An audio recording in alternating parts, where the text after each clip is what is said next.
Доброй раніцы, Беларусь, 8 гадзіна. Это студыя Белсат, з вами працуе Віталь Бабін. Сёння, канешне ж, будзем цягам гэтага жывога ўключэння падводзіць вынікі усяго учорашняга дня. Таксама будзем вам паведамляць аператыўную інфармацыю пра тое, што адбываецца ў гэтыя хвіліны. Учорашні дзень, можна быць, калі казаць коротка, быў такім шырокамаштабным контрнаступам з боку ўладаў.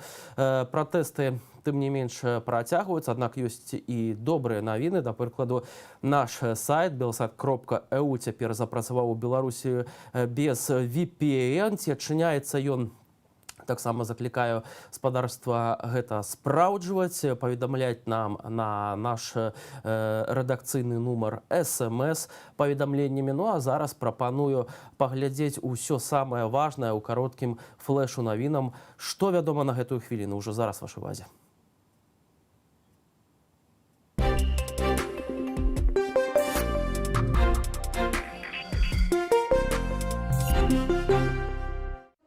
Генеральная прокуратура завела криминальную справу супраць координацыйнай рады для перадачы ўлады. Генпрокурор Беларуси Александр Канюк заявіў, што стварэнне і дзейнасць рады скіраваныя на захоп дзяржаўнай улады і прычыненне шкоды нацыянальнай бяспецы краіны. Рада сцвярджае, што мэты і спосабы яе дзейнасці законныя і заснаваныя на Канстытуцыі Рэспублікі Беларусь. У следчы камітэт выклікалі 3 з 7 чальцоў прэзідыуму координацыйнай рады для перадачы ўлады. Гэта юрыст Максим Знак, лідар страйкавага камітэту трактарнага заводу Сергей Дылеўскі і кіраўнік Купалаўскага тэатру Павел Латушка. Выклікі звязаныя з крымінальнай справай, заведзенай супраць рады. Міністэрства абароны абвесціла пра пачатак маштабных вучэнняў на гарадзенскім кірунку. Кіраўнік ведомства Віктор Хрэнін заявіў пра ўмяшанне ва ўнутраныя справы нашай дзяржавы і падкрэсліў, што вучэнні зацверджаныя кіраўніком краіны. Міліцыя затрымала старшыню страйкаму Менскага аўтамабільнага заводу Яўгена Бахвалова. На прадпрыемстве ўзмацніўся ціск на працаўнікоў, якія выступаюць за адстаўку ўлады і за новыя выбары. На Паўла Севярынца, які сёння меў выйсці на свабоду пасля 75 сотняў адміністратыўнага арышту, завялі крымінальную справу. Ён затрыманы на 72 гадзіны і застаецца ў ізалятары часовага ўтрымання на Акрэсціна. Палітвязня падазраюць у падрыхтоўцы масавых беспарадкаў. Александр Лукашенко не хоча, каб АБСЕ выступіла пасярэднікам ва ўрэгуляванні сітуацыі ў Беларусі, а Владимир Путин не супраць такога развязання. Пра гэта паведаміў прэзідэнт Францыі Эммануэль Макрон пасля перамоваў з канцлеркай Нямецчыны Ангелай Меркель. Прэс-сакратар Путина Дмітрий Пясков заявіў, што ўступленне Расіі ды іншых дзяржаваў у дыялог з беларускай апазіцыяй будзе лічыцца ўмяшаннем ва ўнутраныя справы Беларусі. Платформа «Голас» разам з ініцыятываю «Честные люди» апублікавалі прамежкавыя вынікі альтэрнатыўнага падліку праз інтэрнэт галасоў на выбарах. З публікацыі вынікае, што Александр Лукашенко не мог набраць 80% галасоў, як абвесціла Цэнтральная выбарчая камісія на чале з Лідзіяй Ярмошынай. Лідара расійскай апазіцыі Алексея Навальнага шпіталізавалі з атручаннем. Паводле прэс-сакратаркі палітыка, ён непрытомны і застаецца ў рэанімацыі, падключаны да апарату штучнай вентыляцыі лёгкіх. Гаспадарства, зараз пераносімся ў Менскі раён Бараўляны. Напярэдадні там сабралося на мітынг каля 300 чалавек, якія патрабавалі адстаўкі не толькі Александра Лукашэнкі, але і мясцовай дэпутаткі Валянціны Курсевіча, якая замест таго, цытата, каб быць у складаны час з народам, знаходзіцца ў адпачынку. Жыхары таксама занепакоеныя затрыманнем мясцовай незалежнай назіральніцы Вольгі Белянцовай. Яе адвезлі ў пракуратуру, выпусцілі толькі ўвечару. Яна з намі на сувязі. Спадарня Вольга, добрай раніцы. Прывітанне. Распавядзіце, калі ласка, пра ваше затрыманне, вось пра гэты выклік у пракуратуру. Што адбылося? Ну, спачатку нас з Ірынай Штуркінай нас выклікалі ў пракуратуру, было гэта ў 11 гадзін учора. Мы там пабылі, патрацілі 1,5 гадзіны, абмеркавалі з заместителем прокурора парадак правядзення мясцовага сходу, і пасля гэтага мы паехалі дадому. Але ўвечары, ўжо напярэдадні гэтага сходу, я пайшла да сходу, и там меня затрымали работники милиции, сказали, что есть поручение прокурора мне отвезти в прокуратуру. Прычым усё гэта заўсёды называлася імя Рудзішкін, але вось гэтага прокурора Рудзішкіна, прокурора Мінскага раёна, я ніколі ў вочы не бачыла, бо нават на размову у той жа дзень у 11 гадзінна нас запрашалі да Рудзішкіна, але Рудзішкіна мы не бачылі, там быў іншы прокурор, яго заместитель, які з намі размаўляў. Меня отвезли работники милиции у прокуратуру.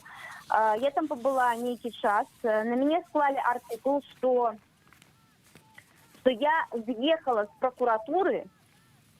Вот тогда, когда я была у прокуратуры и размаўляла с его замом прокурора, что я съехала без дозволу вот этого господина Рудзішкіна, и тем самым я не падпарадкавалася яго патрабаванню. Але ці высветлілі вы, што ад вас менавіта хацелі ў пракуратуры? Пра што мусіла быць гаворка? Я не ведаю, якая сапраўдная мэта. Мне здаецца, што мэта сапраўдная была просто сарваць гэты сход. Просто каб не было агучана ні повестка, не были агучаны ні патрабаванні, не было праведзена, што каб мясцовы сход не быў праведзены так, як гэта патрабуецца по законодаўству. Каб людзі былі не зарэгістраваны, каб яны не прагаласавалі, каб яны не абмяркоўвалі нейкія пытанні. Замест мясцовага сходу, які планаваўся, и под заявой, под якую подписалось 700 жыхароў браўлян, атрымаўся, просто я так разумею, нейкі такі стыхійны мітынг, але не мясцовы сход, дзе улады і жыхары павінны абмяркоўваць мясцовыя пытанні, у тым ліку і рэспубліканскага значэння. Спадарня Вольга, ці склалі нейкі пратакол? Бо вось я маю менавіта вось гэты пратакол. Пратакол склалі.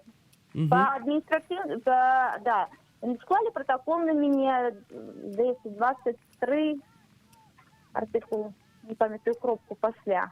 23.4, я вас уже бачу аккурат перед началом. Не подпорядкование, да, не подпорядкование, что когда я была днем у прокуратуры, я съехала з яе без дазволу Рудзішкіна. Спадарня Вольга, а вы былі ўвогуле вось тады ўжо пазней вечарам вось на гэтым сходзе, якая там пазіцыя гучала, і хто, можа быць, з боку ўладаў выступаў?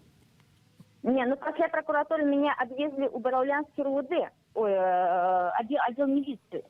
Там со мной провели такую, я не ведаю, як это назвать, але внушение, пэўна, мне зрабіў начальник Мінскага РУВД асабіста. И только после гэтага милиция меня отвезла туды, на место, где уже все скончилось. Это было уначы, поздно. Мы дачакаліся, некалькі актывістаў, мы павіталіся, и на гэтым все скончилось. Спадарня Вольга, вы былі незалежнай назіральніцай, вось хіба я так разумею, па сваім бараўлянскім участку. Якія, можа быць, парушэнні, якія высновы вы зрабілі вось з той працы, якую вы рабілі як назіральнік? Я была не только назиральницей на одним участке для голосования, я увогуле координировала увесь Бараўлянскі сельсовет. Это была такая вот наша мэта, каб назиральник был, постоянное назирание было на каждом участку для голосования. И у нас гэтым все якраз было добра. У нас парушэнні, безумоўна, было складзена некалькі заяў у міліцыю рознымі назіральнікамі, у тым ліку на ўцік бюлетэней, але да сённяшняга часу, зразумела, ніякага разбіральніцтва так і не ажыццявілася.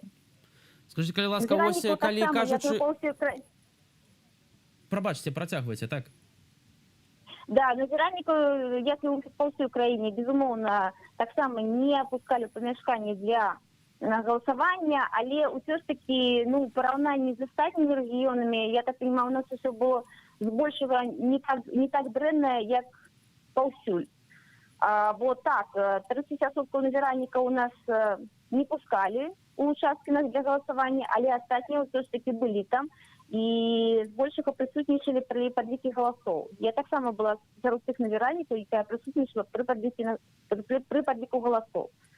И, ну, вы видите, вынести голосование зафиксированных протоколов по Боровлянскому сельсовету у нас только на одном участке голосования, ой, на двух, вы обещаете, выиграл Александр Лукашенко, на остальных участках у нас выиграла Светлана Тихановская. Скажите, калі ласка, якія зараз вось настроі у людей, что вы назираете, калі толькі на двух участках перамог Александр Лукашенко, ці готовыя люди и надалей отстаивать свой голос, и что кажут люди у першую чаргу, улічваючы той беспрэцэдэнтны ціск, які распачаўся зараз на грамадскасць? Видите, я сама была здзіўлена ўчора, калі читала ў мясцовым чаце, ну, па-першае, слова падтрымкі, і дзякую вялікае людзям за то, што яны падтрымалі, чакаліся і пыталіся у міліцыянтаў наконт майго далейшага лёсу. Гэта першае. А па-другое, вось уже сёння у нас ёсць такая працэдура заканадаўчая, отзыв депутата, не ведаю, як па-беларуску. Вот. І люди, яна вельмі складана, там трэба зрабіць шмат працэдур і сабраць вялікую колькасць подпісаў. Так вось на сённяшні дзень люди самі прапануюць уступіць у гэту вельмі складаную працэдуру і адклікаць усіх дэпутатаў і мясцовых саветаў і дэпутата палаты прадстаўнікоў. Аднак ці можна займець поспех у гэтым? Гэта неверагодна. Ці можна займець поспех, бо вядома, што гэтых дэпутатаў у нас у краіне фактычна ніхто не абірае, можа быць, апроч нейкіх сельскіх саветаў, назначаюць улады іх і такім жа чынам іх і мяняюць пры дапамозе наступных выбараў, альбо яны застаюцца ў сваіх фатэлях. Ну, маё меркаванне такое, што людзі гатовыя ўдзельнічаць у всех магчымых заканадаўчых працэдурах і гатовы выказваць сваю незгоду з тымі дзеяннямі ўлады, якія і на сённяшні дзень, і учора, і, напэўна, заўтра, калі нічога не зменіцца, будзе адбывацца. Ну что ж, мы будем у свою чаргу вельмі уважліва сачыць за развіццём падзеяў не толькі ў Менску, у Бараўлянах, па ўсёй краіне.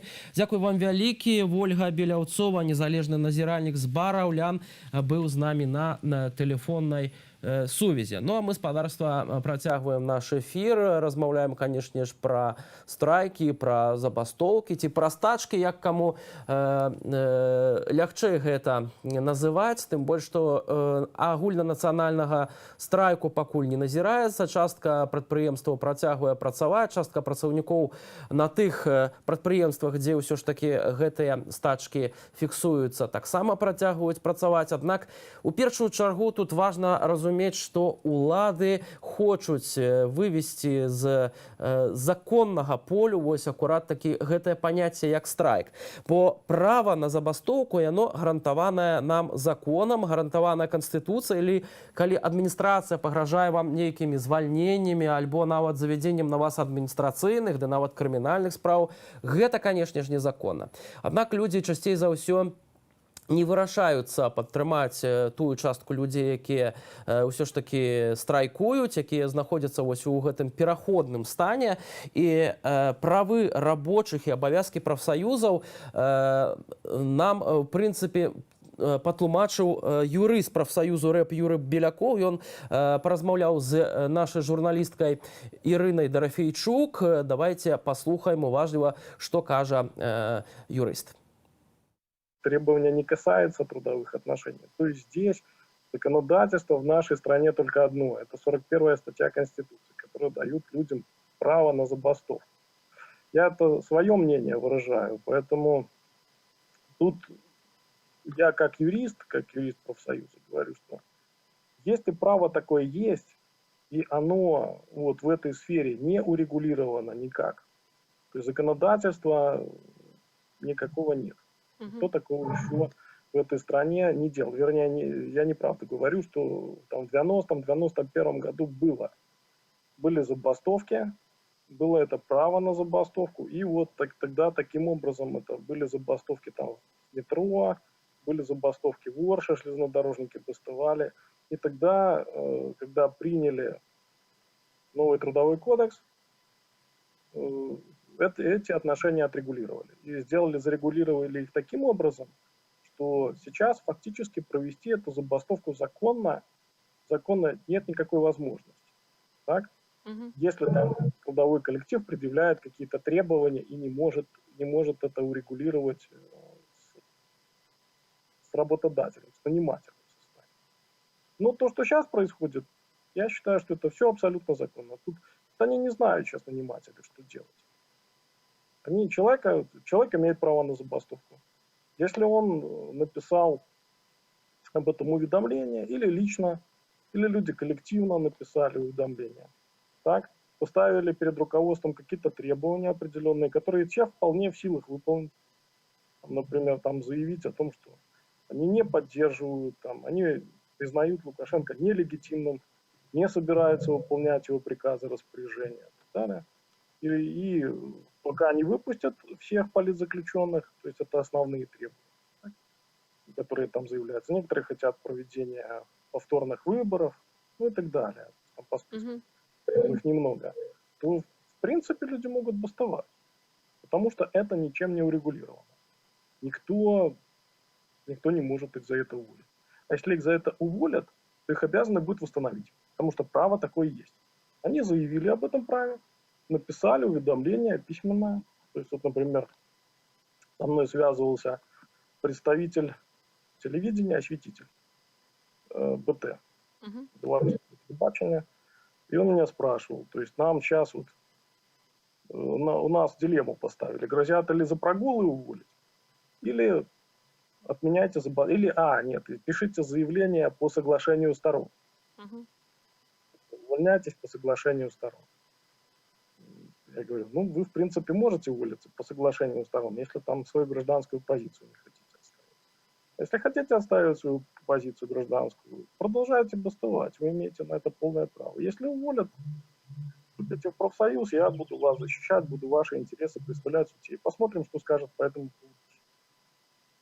То есть законодательства нет по данным требованиям. Это не трудовой спор, не коллективный трудовой спор.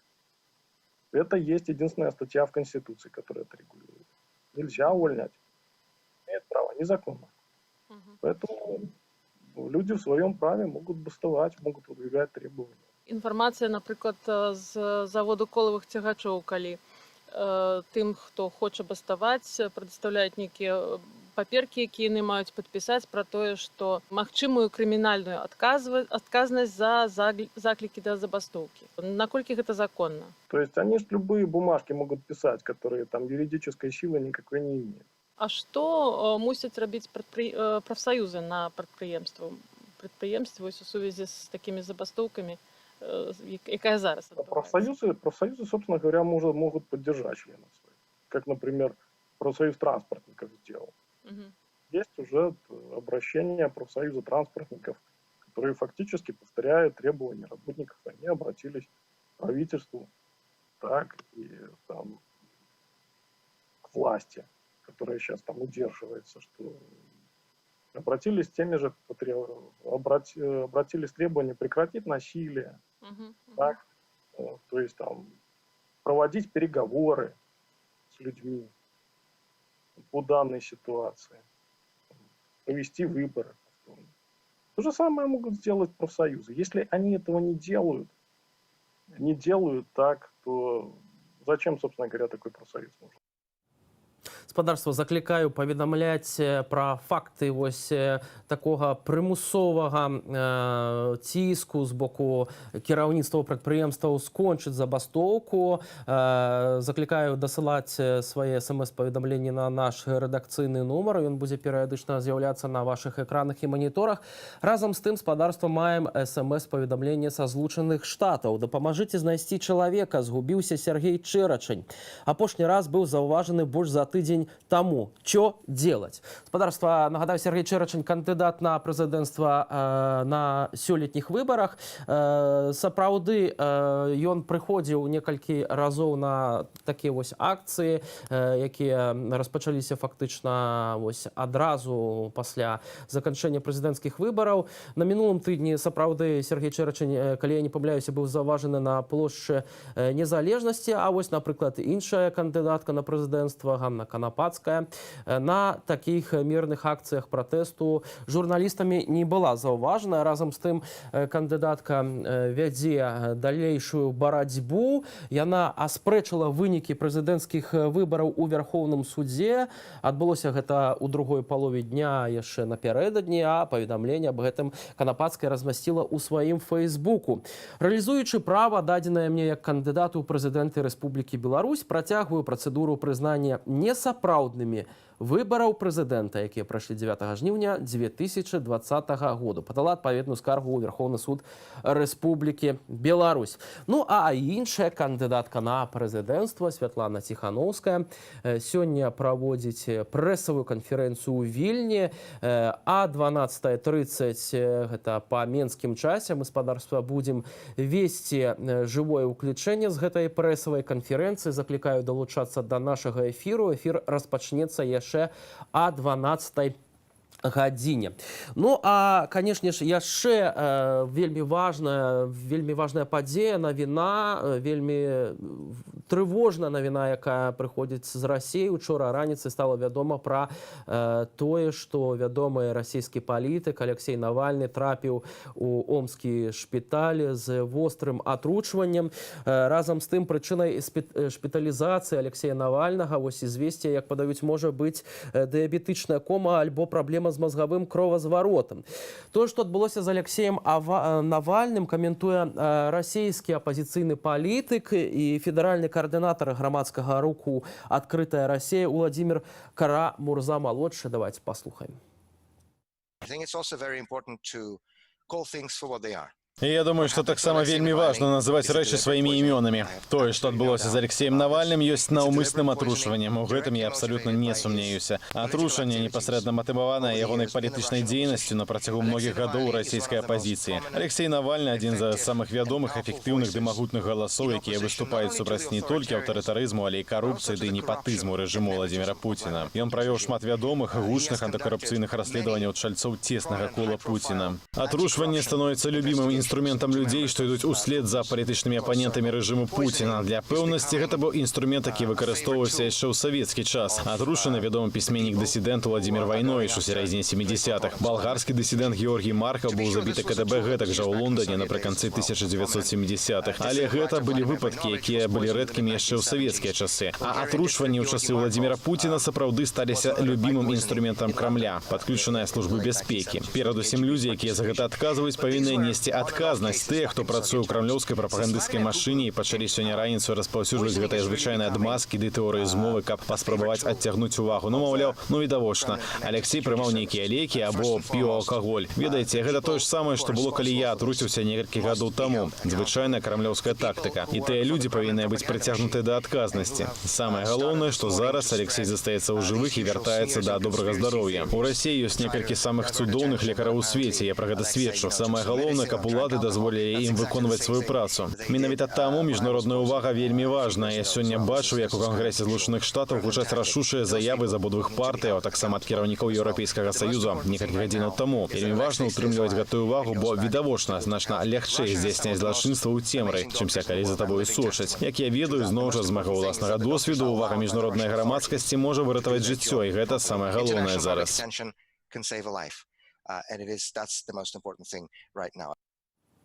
Нямецчына мае намер забраць Алексея Навальнага у мясцовыя шпіталі, каб там правесці дакладнае даследаванне, што ж стала прычынай атручвання палітыка.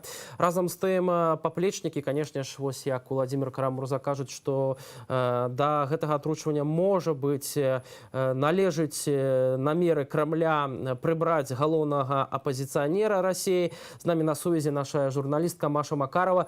Маша, вітаю, распавядзі, што вядома на дадзены момант адносна стану і Алексея Навальнага і далейшых дзеянняў.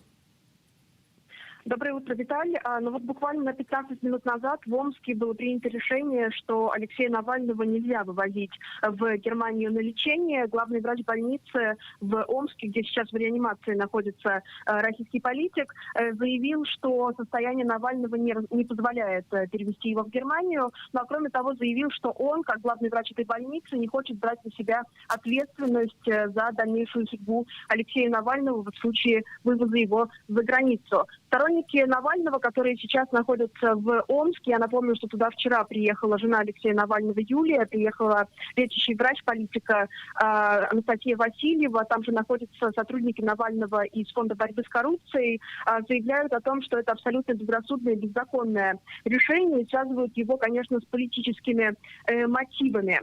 Говорят о том, что это решение не медицинское, но кроме того, директор Фонда борьбы с коррупцией Иван Жданов отмечает, что вообще сейчас врачи Омской больницы, которые вот за эти прошедшие сутки с момента госпитализации Навального так и не смогли поставить диагноз и установить, что происходит сейчас с, наверное, лидером российской оппозиции, единственным лидером, правильно будет заявить, говорят, что врачи просто не хотят разговаривать сейчас с сотрудниками ФБК и избегают контактов. Ну вот заявляется о том, что врачей просто подменили. Соратники Алексея Навального говорят о том, что жизнь их коллеги находится в огромной опасности, и отмечают, что на борту вот того самолета, который сейчас уже направляется в Омск, буквально через полчаса должен приземлиться в том городе, где Навальный находится, что на борту этого самолета Навальный был бы в большей безопасности, чем в больнице, которая, по их словам, абсолютно не оборудована современной техникой и не готова к тому, чтобы каким-то образом помочь Алексею Навальному вот в том тяжелом состоянии, в котором он находится. Если говорить о состоянии здоровья Алексея Навального, то сегодня утром Интерфаксу в Минздраве по Омской области заявили, что ничего нового они сообщить не могут. Но вот по состоянию на вчерашний вечер было известно, что Алексей Навальный находится в естественной коме, хотя изначально заявлялось, что в кому он был введен искусственно, но вот вчера появилась информация, что кома естественная, и что он подключен к аппарату ИВЛ. Но кроме того, по-прежнему вот сохраняется та информация, что местные медики оценивают его состояние как стабильно тяжелое, хотя вот сейчас на этом консилиуме, который прошел в Омске, видимо, было заявлено, что все-таки состояние Алексея нестабильно, и поэтому, собственно, его нельзя транспортировать в Германию. Мы продолжим следить за ситуацией. На сайте Вот так ТВ можно наблюдать за всеми событиями в нашем текстовом онлайне. Мы находимся на постоянной связи с нашими коллегами из Омска и внимательно следим за тем, что там происходит. Дзякуй вялікі за гэтае злучэнне, за гэтую апошнюю інфармацыю. Маша Макарова на тэлефоннай сувязі была з намі з Масквы, а мы ж у сваю чаргу жадаем як мага хутчэйшай папраўкі Алексею Навальнаму. Спадарства, вяртаемся ў Беларусь. Я ўжо распавядаў сёння ў эфіры пра тое, што ўлады пайшлі на контрнаступ на мирных пратэстоўцаў. Разам з тым людзі ўсё ж такі збіраюцца. Міліцыя, сілавікі, так званыя праваахоўнікі спрабуюць выціснуць людзей з вуліцаў гораду. Такая адна з акцыяў адбылася таксама напярэдадні ў Магілёве. Чаму ж такі людзі прыходзяць, нягледзячы вось на гэты ціск? Мы запыталіся у самых магілёўцаў. Я пришла, было совсем мало людей. Потом пришли менты, нас стали гонять. Мы перешли сюда. Сказали, несанкционированное мероприятие. Либо штраф, либо сутки. Выбирайте. И что вы выбрали? Мы выбрали, перешли на эту сторону. А тут можно, тут не гоняют. Вон они стоят. Кто их знает, что у них в голове? Моя позиция такая, что, допустим, я люблю свою страну, люблю свой город, хочу здесь жить и работать, и чтобы у меня была уверенность в будущем, чтобы я смог прокормить своих детей и свою семью будущую. Но сейчас у меня такой уверенности нет. Я не хочу уезжать, допустим, в ту же Европу, в ту же Россию, зарабатывать деньги. Я хочу жить здесь не за 500 рублей, а за достойную плату на тех же заводах. Сегодня я пришла с двумя флагами. Один мой вот бело-червоно-белый с погоней, и у подруги это вот могилевский наш герб. Очень многие сейчас критикуют бело-красно-белый флаг, погоню, выдумывают то, чего не было на самом деле, да, то есть это наша история, и можно посмотреть, что у нас на гербе также то же самое, что здесь на бело-красном-белом флаге, поэтому это наша история, и не надо про это забывать, не надо выдумывать никакие истории про фашистов и так далее, да, то есть надо внимательно читать, и все будет сразу ясно. Поэтому сегодня мы отстаиваем и наш город, и, в принципе, всю нашу Беларусь. Хочу, чтобы наших детей не убивали. Я потеряла дочку в 2003 году на уроке мировой художественной литературы. И вот сейчас какой происходит в нашей стране беспредел. Убиваются, калечатся наши дети. Поэтому я здесь хочу всех поддержать. Хочу смены этой власти, кровавого этого террора. Хочу мирной, процветающей Беларуси. Живи Беларусь! Понятно, что все устали, все после работы. Кто-то сюда идет как на вторую работу, потому что мы отстаиваем свои права, не чьи-то. Мы не хотим, чтобы к нам кто-то приехал извне и сказал, что давайте мы вам поможем навести порядки. Мы сами у себя в стране наведем порядки. Но опять-таки, когда милиция бьет наших сограждан, мы уже просто устали терпеть это. Ничего силой я доказывать не хочу, потому мы мирные люди, нам нужна просто справедливость. Так как с нами поступают власти во главе нашего президента, это нельзя так поступать. Он уже откровенно по телевизору, даже много раз у него насмешки были, он просто как будто бы издевается над своим народом, усмехается. Это были мирные люди из Могилева. Мы переносимся у Менский микрорайон Грушевка. Сегодня там вышли на акцию, мирную акцию протесту медики. Там находится наша журналистка Мария Грыц. Мария, добрая раніца. Распавядзі, калі ласка, якая атмасфера зараз у Грушаўцы, хто выйшаў і чаго патрабуюць медыкі? Зараз медика уже няма, яны выйшлі літаральна хвілін на 30, а половина 8 яны сабраліся. Было каля 40 чалавек, яны выйшлі з плакатамі, што медыкі супраць гвалту, і яны распавялі, што яны не збіраюцца стачкаваць, таму што ад іх залежыць жыцці людзей, і таму яны проста выходзяць перад працай кожны дзень, уже некалькі дзён на Грушаўцы, каб паказаць сваю грамадзянскую пазіцыю, каб выразіць свой пратэст супраць таго, што адбываецца зараз, колькі гвалту у бок мірнага насельніцтва. Адна з удзельніц мне расказала, што працуе врачом уже 40 гадоў. І яна ніколі не бачыла такіх жудасных пашкоджанняў, якія зараз могуць бачыць медыкі. І па яе словах, на медыкаў таксама адбываецца ціск, каб яны не выходзілі на акцыі, нічога не рабілі, проста маўчалі. Таму па яе погляду менавіта праз гэта не шматлікія іх акцыі, але яны збіраюцца выхадзіць пакуль змогуць і паказваць, што яны ёсць, што яны падтрымаюць народ і што яны гатовы аказваць дапамогу кожнаму, хто да іх звернецца. Марыя, якога кшталту ціск аказваецца на супрацоўнікаў гэтых медустановаў? Гэта запужванне аб звальненні альбо пра тое, што могуць лічыць прэмі. Мы маем велізарную колькасць пацверджаных фактаў ціску на такіх дзяржаўных прадпрыемствах, на прадпрыемствах цяжкой прамысловасці. А на медыкаў што ім кажаць кіраўніцтва? Вось зараз яны літаральна учора звярталіся да свайго прафсаюза, каб прафсаюз абараняў іх. Таксама ідзе гаворка пра тое, што могуць звольніць чалавека. І, прынамсі, яна казала пра звальненне. Дзякуй вялікі. Марыя Грыц была з намі на сувязі з Менскай Грушаўкі, дзе сёння медыкі, які кожную раніцу перад працоўным зменай выходзяць на мірную акцыю пратэсту супраць гвалту гаспадарства. Таксама Менск стаў, скажем, такім эпіцэнтрам гэтых мірных пратэстаў. Кожны дзень, нягледзячы на тое, што няма нейкіх прапановаў там адпаведна сабірацца на плошчы незалежнасці каля дома ўраду, людзі ўсё адно прыходзяць туды у вялікай колькасці, па некалькі тысячаў чалавек. Яны запальваюць ліхтарыкі, яны спяваюць песні і патрабуюць перамены. Як гэта было учора? Давайце глядзець разам.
Вось такая атмасфера была напярэдадні ў Менску. Яна, безумоўна, можа паўтарыцца і сёння. З намі на сувязі палітолог Андрэй Ягораў. Вітаю.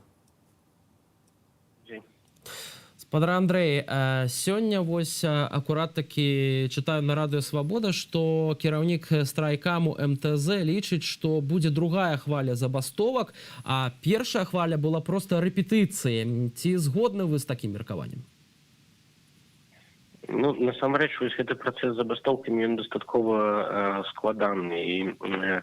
І тое, што яны пачаліся, было вельмі нечакана, і тое, як яны развіваюцца, гэта вельмі нестабільны працэс. І незразумела, ці будзе там пералом, ці будзе больш масавае далучэнне зноў і так далей. Але пакуль што відавочна, што яны трываюць. Гэта складана, гэта непросто, з гэтым узнікае шмат пытанняў, людзі баяцца далучацца, але тым не менш працэс пакуль што трывае. Магчыма, ён пойдзе ўверх.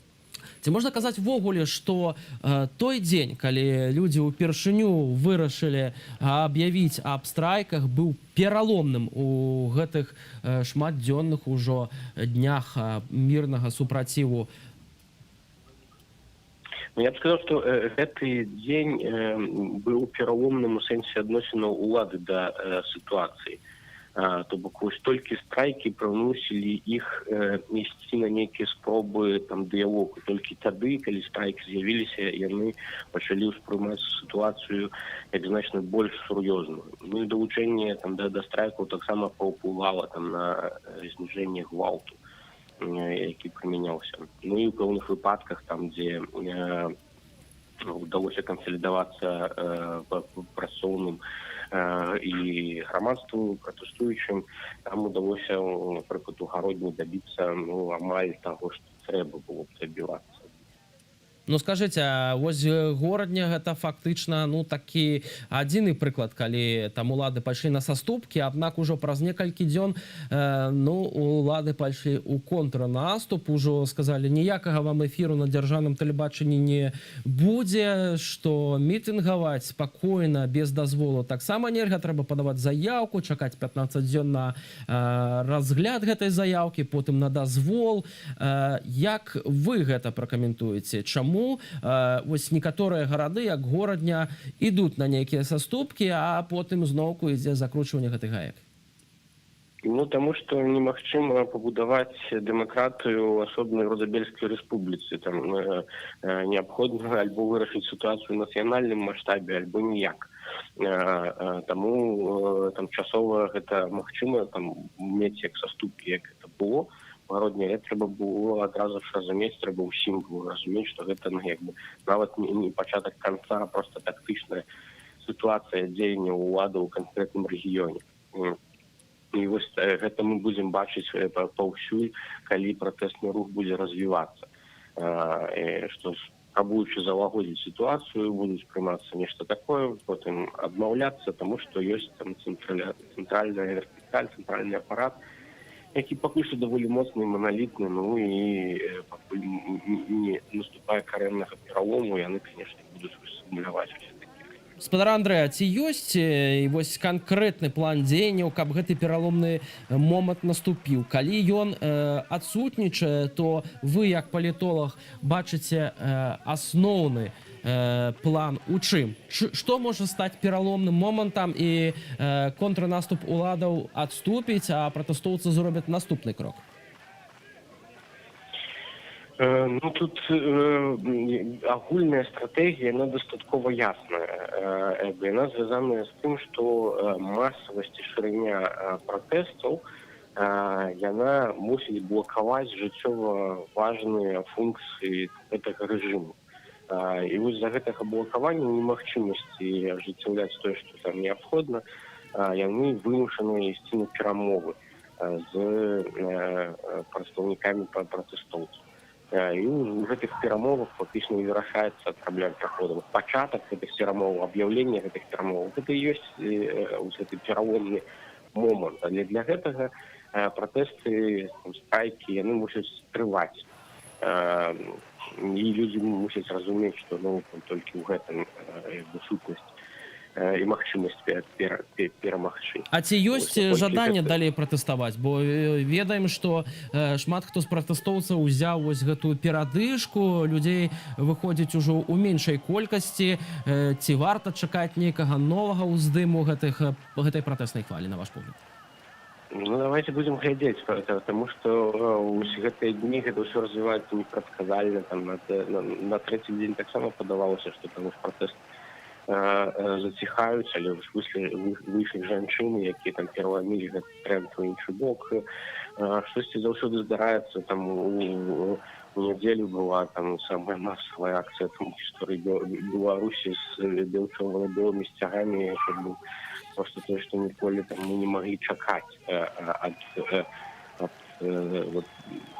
ситуации, мы бачили такого ніколі раней. І тому я б не був таким смелым там у прогнозах того, что все стихає, сходить на не. Мы поглядим, якби, что будет в неделю, например. Ну, у нядзелю, напрыклад, вось ідуць такія галасаванні ў тэлеграм-каналах, паведамляецца, пытаюцца ў людзей, як вы лічыце, колькі выйдзе людзей вось на гэты марш незалежнасці, запланаваны на нядзелю 23 жніўня, ці выйдзе людзей больш, чым выйшла ў мінулую нядзелю 16 жніўня. Якія варыянты, спадар Андрэю, тут могуць быць і якія наступствы яны за сабой могуць панесці? Ну, мне падаецца, што зараз і пратэстоўцы, і сябры координацыйных саветаў мусяць разумець, што далей могуць быць толькі больш рашучыя дзеянні. І калі гэтых рашучых дзеяннях не прадпрымаць, то хутчэй за ўсё зацягванне гэтай сітуацыі пратэстаў найдалей, оно будзе прыводзіць да зніжэння актыўнасці. Таму трэба дабівацца нейкіх перамог. Зараз першае патрабаванне гэта вызваленне усіх палітычных вязняў. Трэба яго актуалізаваць і звязаць наўпрост з пратэстамі.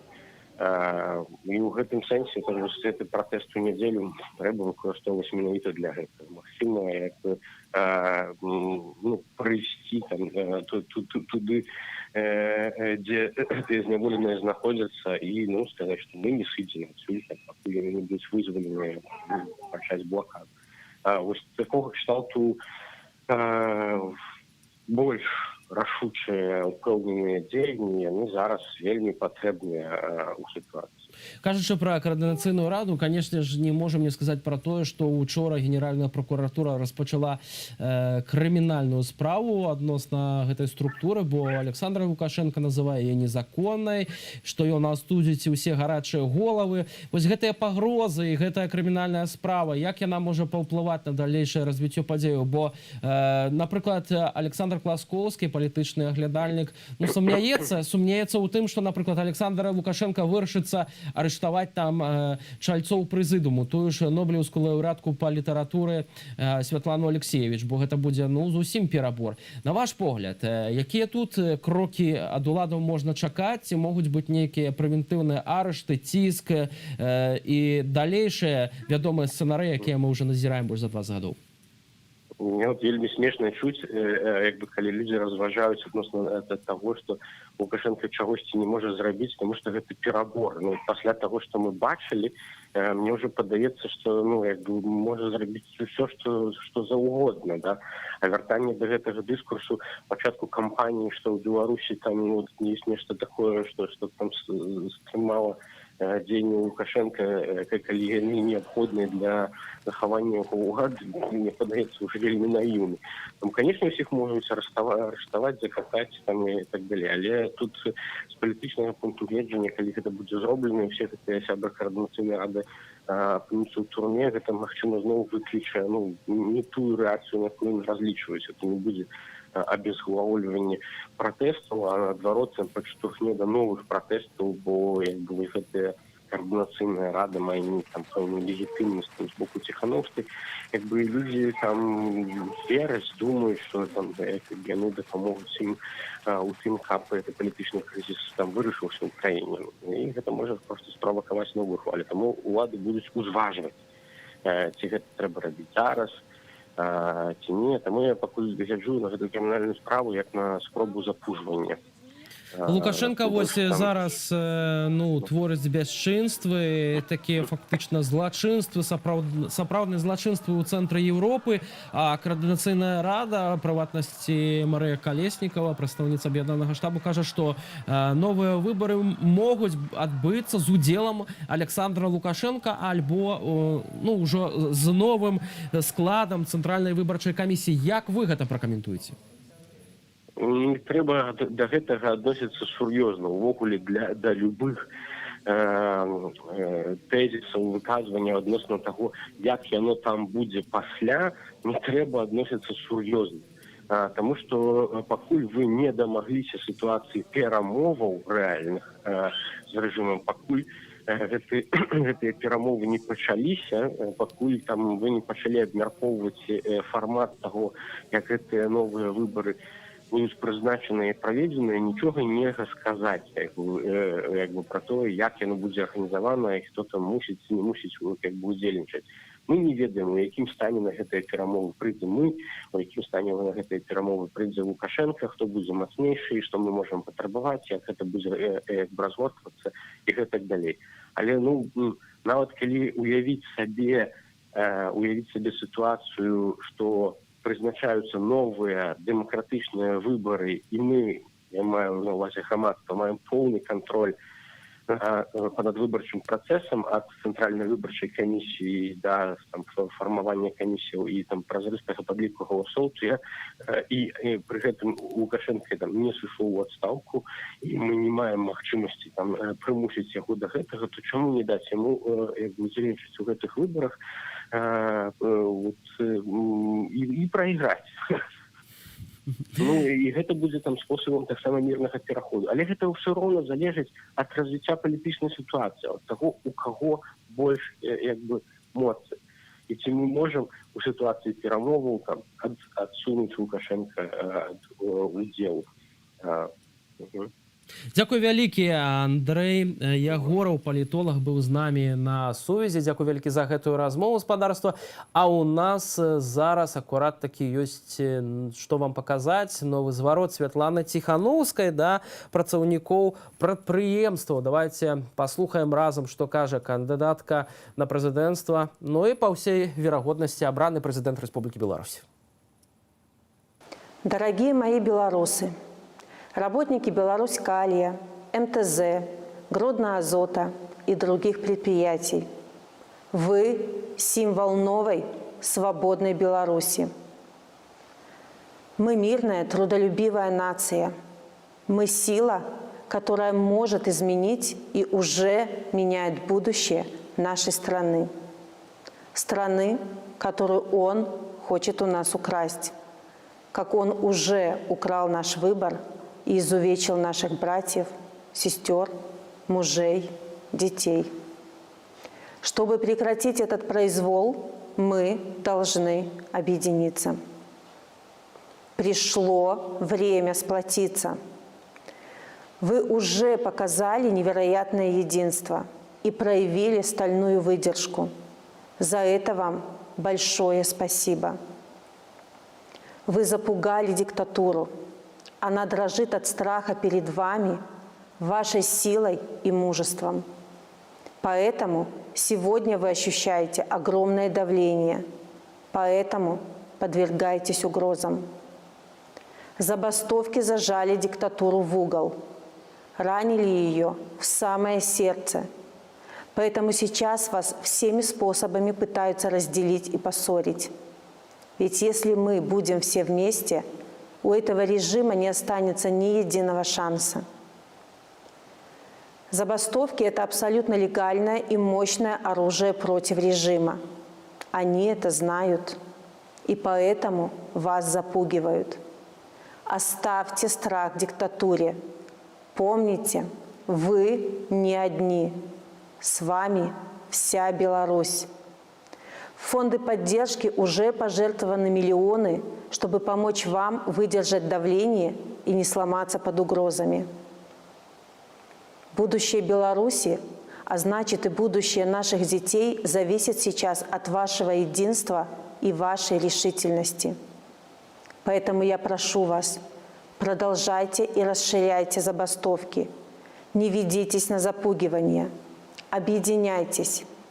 Мы заставим закрывшуюся в своих дворцах власть услышать наши голоса, которые она у нас украла. Наши цели просты. Прекратить насилие, освободить политических заключенных и провести новые, прозрачные, свободные и честные выборы. Вместе мы сила.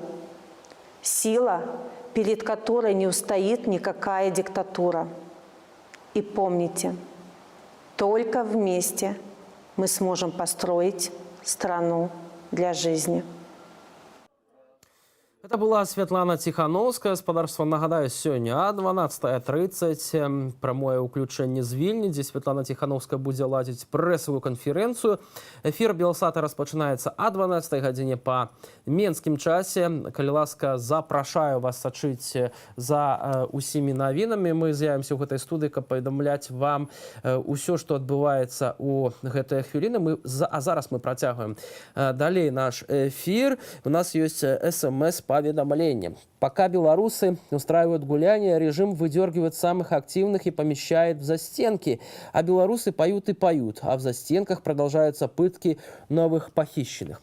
Напомню, что ось акурат такі гэта сцверджанне мусіць быць заўсёды ў галавах людзей, калі яны выходзяць з мірнымі акцыямі, бо асноўнае патрабаванне, канешне, гэта адстаўка дзейнага кіраўніка альбо ўжо не дзейнага, а самаабвешчанага кіраўніка Беларусі Александра Лукашэнкі. Аднак трэба памятаць пра тое, што ў застенках на акрэсіна застаюцца людзі, якіх сапраўды лёс якіх сапраўды да сённяшняга дня альбо невядомы, альбо вядома пра тое, што на іх аказваецца моцны ціск. Вот, напрыклад, напярэдадні стала вядома, што супраць Паўла Севярынца, сустаршыні беларускай хрысціянскай дэмакратыі, завялі крымінальную справу. Павел знаходзіўся на Крэсіна, адбываючы адміністратыўныя арышты. Зараз, згодна з 108 артыкулам крымінальна-працэсуальнага кодексу Беларусі, як паведамляе яго маці, спадарня Тацяна Севярыніц і жонка Вольга, ён затрыманы на 72 гадзіны. У хуткім часе, напэўна,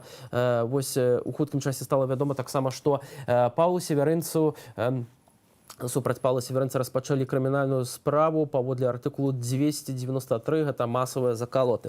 Адпаведна, па гэтым артыкуле праходзяць і іншыя зняволеныя. Гэта і Сергей Ціхановскі, гэта і Мікола Статкевіч, гэта і берасцейскія блогеры Сергей Пятрухін, Александр Кабанаў, ды іншыя.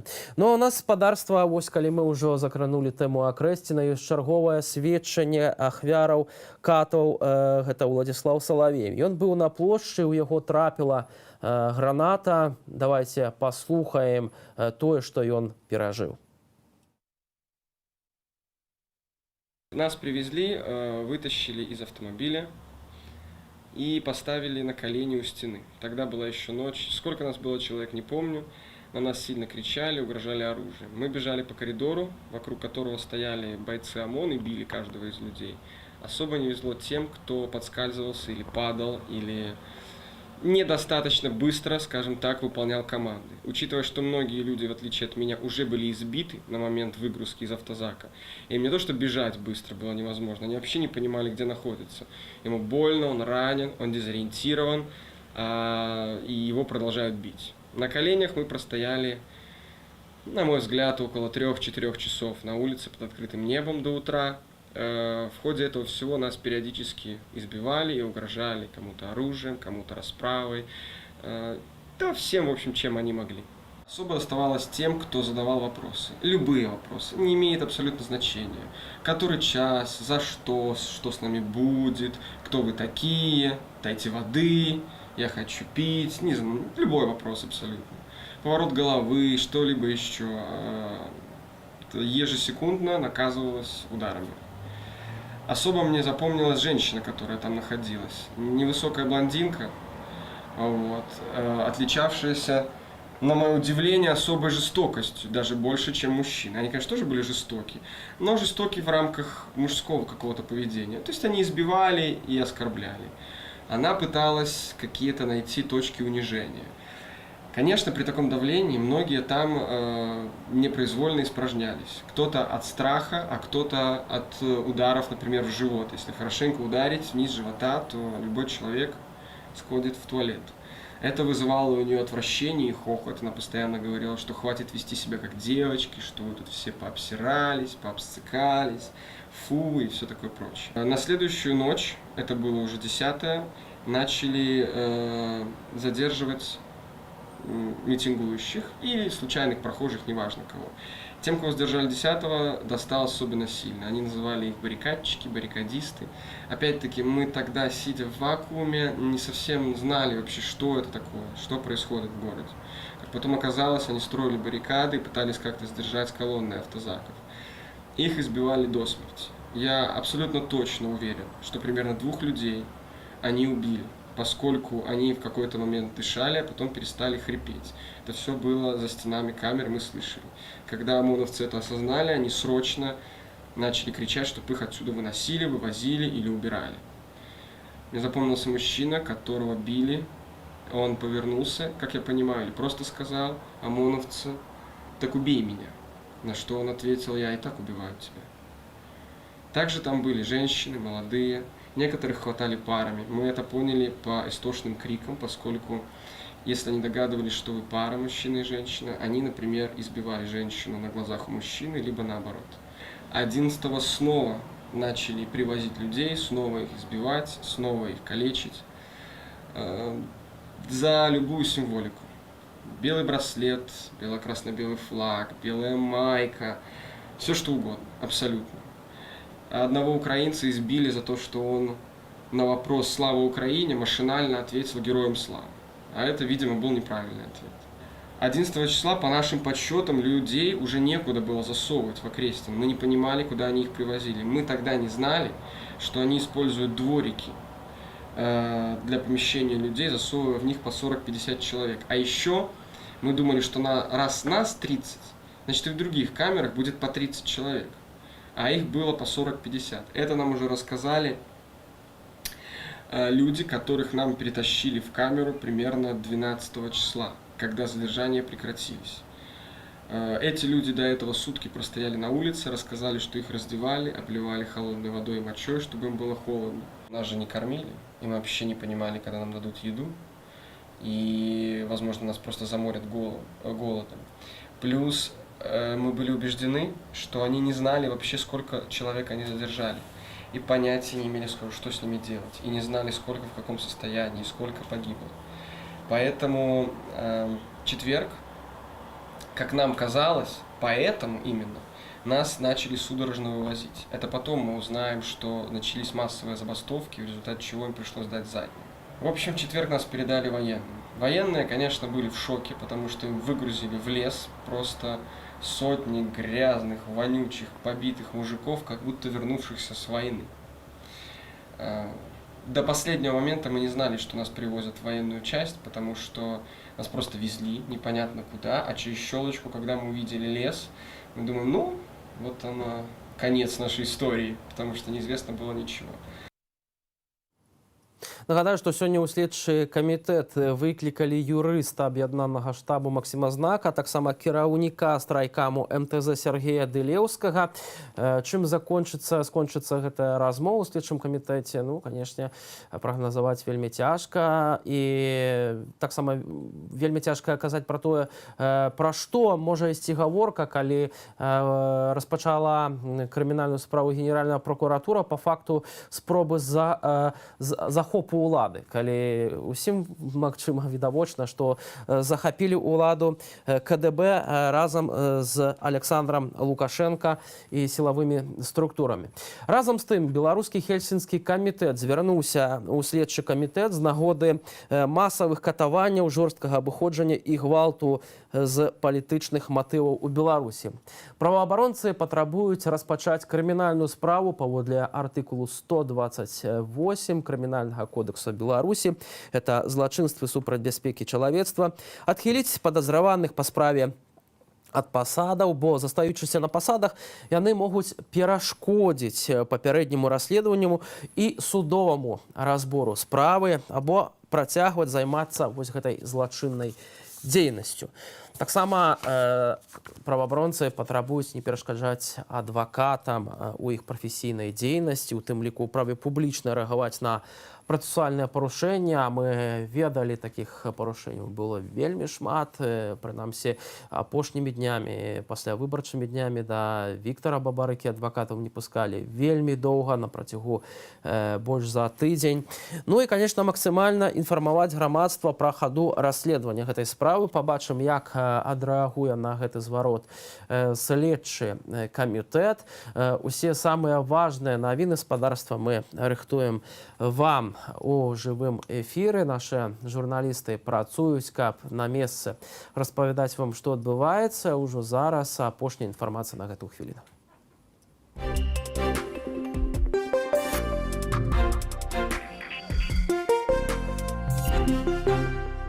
Генеральная прокуратура завяла крымінальную справу супраць координацыйнай рады для перадачы ўлады. Генпракурор Беларусі Александр Канюк заявіў, што стварэнне і дзейнасць рады скіраваныя на захоп дзяржаўнай улады і прычыненне шкоды нацыянальнай бяспецы краіны. Рада сцвярджае, што мэты і спосабы яе дзейнасці законныя і заснаваныя на Канстытуцыі Рэспублікі Беларусь. У следчы камітэт выклікалі 3 з 7 чальцоў прэзідыума координацыйнай рады для перадачы ўлады. Гэта юрыст Максім Знак, лідар страйкавага камітэту трактарнага заводу Сергей Дылеўскі і кіраўнік Купалаўскага тэатру Павал Латушка. Выклікі звязаныя з крымінальнай справай, заведзенай супраць рады. Міністэрства абароны абвесціла пра пачатак маштабных вучэнняў на гарадзенскім кірунку. Кіраўнік ведомства Віктор Хрэнін заявіў пра ўмяшанне ва ўнутраныя справы нашай дзяржавы і падкрэсліў, што вучэнні зацверджаныя кіраўніком краіны. Міліцыя затрымала старшыню страйкаму Менскага аўтамабільнага заводу Яўгена Бахвалава. На прадпрыемстве ўзмацніўся ціск на працаўнікоў, якія выступаюць за адстаўку ўлады і за новыя выбары. На Паўла Севярынца, які сёння меў выйсці на свабоду пасля 75 сотняў адміністратыўнага арышту, завялі крымінальную справу. Ён затрыманы на 72 гадзіны і застаецца ў изолятары часовага ўтрымання на Акрэсціна. Палітвязня падазраюць у падрыхтоўцы масавых беспарадкаў. Александр Лукашенко не хоча, каб АБСЕ выступила пасярэднікам ва ўрэгуляванні сітуацыі ў Беларусі, а Владимир Путин не супраць такога развязання. Пра гэта паведаміў прэзідэнт Францыі Эммануэль Макрон пасля перамоваў з канцлеркай Нямецчыны Ангелай Меркель. Прэс-сакратар Путина Дмітрий Пяскоў заявіў, што ўступленне Расіі ды іншых дзяржаваў у дыялог з беларускай апазіцыяй будзе лічыцца ўмяшаннем ва ўнутраныя справы Беларусі. Платформа «Голас» разам з ініцыятывай «Честные люди» апублікавалі прамежкавыя вынікі альтэрнатыўнага падліку праз інтэрнэт галасоў на выбарах. З публікацыі вынікае, што Александр Лукашенко не мог набраць 80% галасоў, як абвесціла Цэнтральная выбарчая камісія на чале з Лідіяй Ярмошынай. Лекары омскай больніцы, дзе знаходзіцца атручаны Алексей Навальны, не даюць дазволу на яго транспартаванне. Медычны самалёт для перавозу палітыка выслала Нямецчына, якая разам з Францыяй заявіла пра гатовасць лячыць і гарантаваць бяспеку Навальнаму на тэрыторыі еўразвязу. Алексей Навальны застаецца ў рэанімацыі ў коме, падключаны да апарату штучнай вентыляцыі лёгкіх.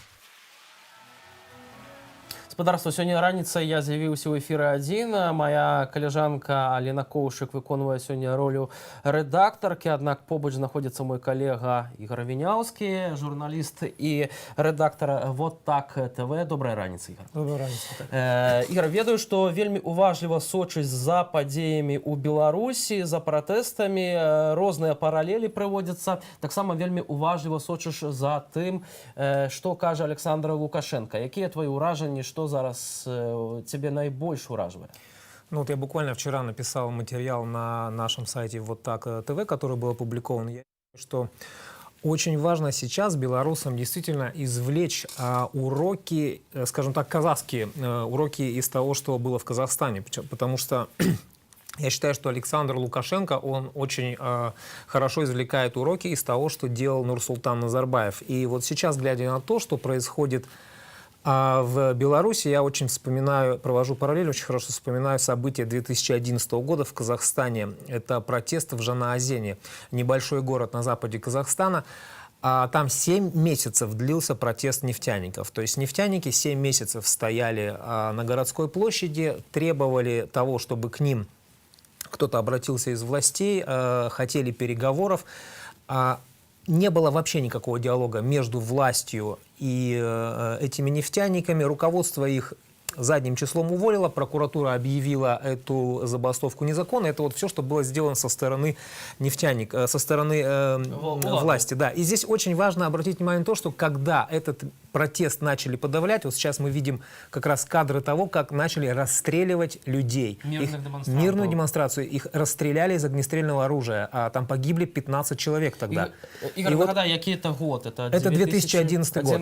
Да, и здесь очень важно понять, что после этого пропаганда государственная начала рассказывать о том, что это были вооруженные люди, которые готовили восстание, начали показывать какие-то там якобы склады с оружием, что готовились провокации, а полиция пыталась вот таким образом отреагировать на происходящее событие. Это была просто откровенная ложь. И что мы видим сейчас? Вот буквально вчера в Минске был митинг в поддержку Александра Лукашенко, и я именно обратил внимание тоже на эти параллели. Очень интересно, что люди, которые вышли поддерживать Александра Лукашенко, они говорят примерно такие же вещи. Они абсолютно не верят в то, что сейчас в милиции пытали людей, сколько было задержано, сколько людей пропало без вести. Давайте просто посмотрим вот сейчас, да, что говорили люди на улицах Минска, которые пришли поддержать Александра Лукашенко. Это очень интересно.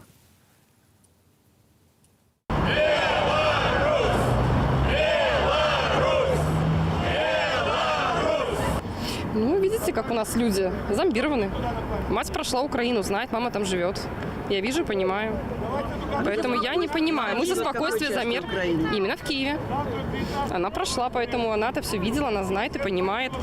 И я понимаю, что у нас здесь тоже все, простите, наиграно и все по сценарию. Вы же прекрасно понимаете, те люди, которые ходят, это те... Мы за Беларусь, за нашего президента, за нашего Григорьевича. Ну, а они против. Поэтому у нас разные позиции. Очень жаль, но наша Беларусь разделилась, конечно. Не хотелось бы. Вот. Хотела, чтобы мирно, конечно, чтобы как-то договориться. Но хочу сказать, что мое мнение, очень агрессивные люди. Даже вот с моих есть знакомые, которые и проклинаю мне написали, и все такое. Разве так можно? У каждого свое мнение, его надо уважать. Я не видела такого, чтобы прям на всех сайтах их пытали. Я считаю, что люди, когда шли в первые 2 дня туда, с заточками, на площадь, на Пушкинскую, на Немигу выходили, и люди приходили с такой агрессией, они бросали коктейли Молотова. А вы не видели? Тоже вот вы говорите на всех сайтах. Я тоже видела на всех сайтах приспособления какие-то сделанные из железа, из металла. Прийти туда и бросать бутылки в ОМОН. В первую очередь они нас защищают. У них только и было возможности насиловать, пытаться. Они прям сидели, прям 6 человек задержанных, всех перенасиловали и перепытали. Господи, здравомыслие должно быть. Писали же официальные власти. Да кто? Сколько? Около 7 тысяч. Серьезно? Это вы из какого источника взяли?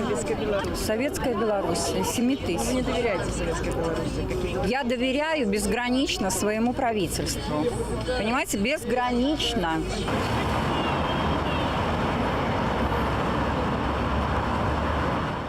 Ось такія рэакцыі, Ігор, на твой погляд, это вось уздзеянне дзяржаўнай прапаганды, дзяржаўнага тэлебачання. Чаму люди маюць такое меркаванне?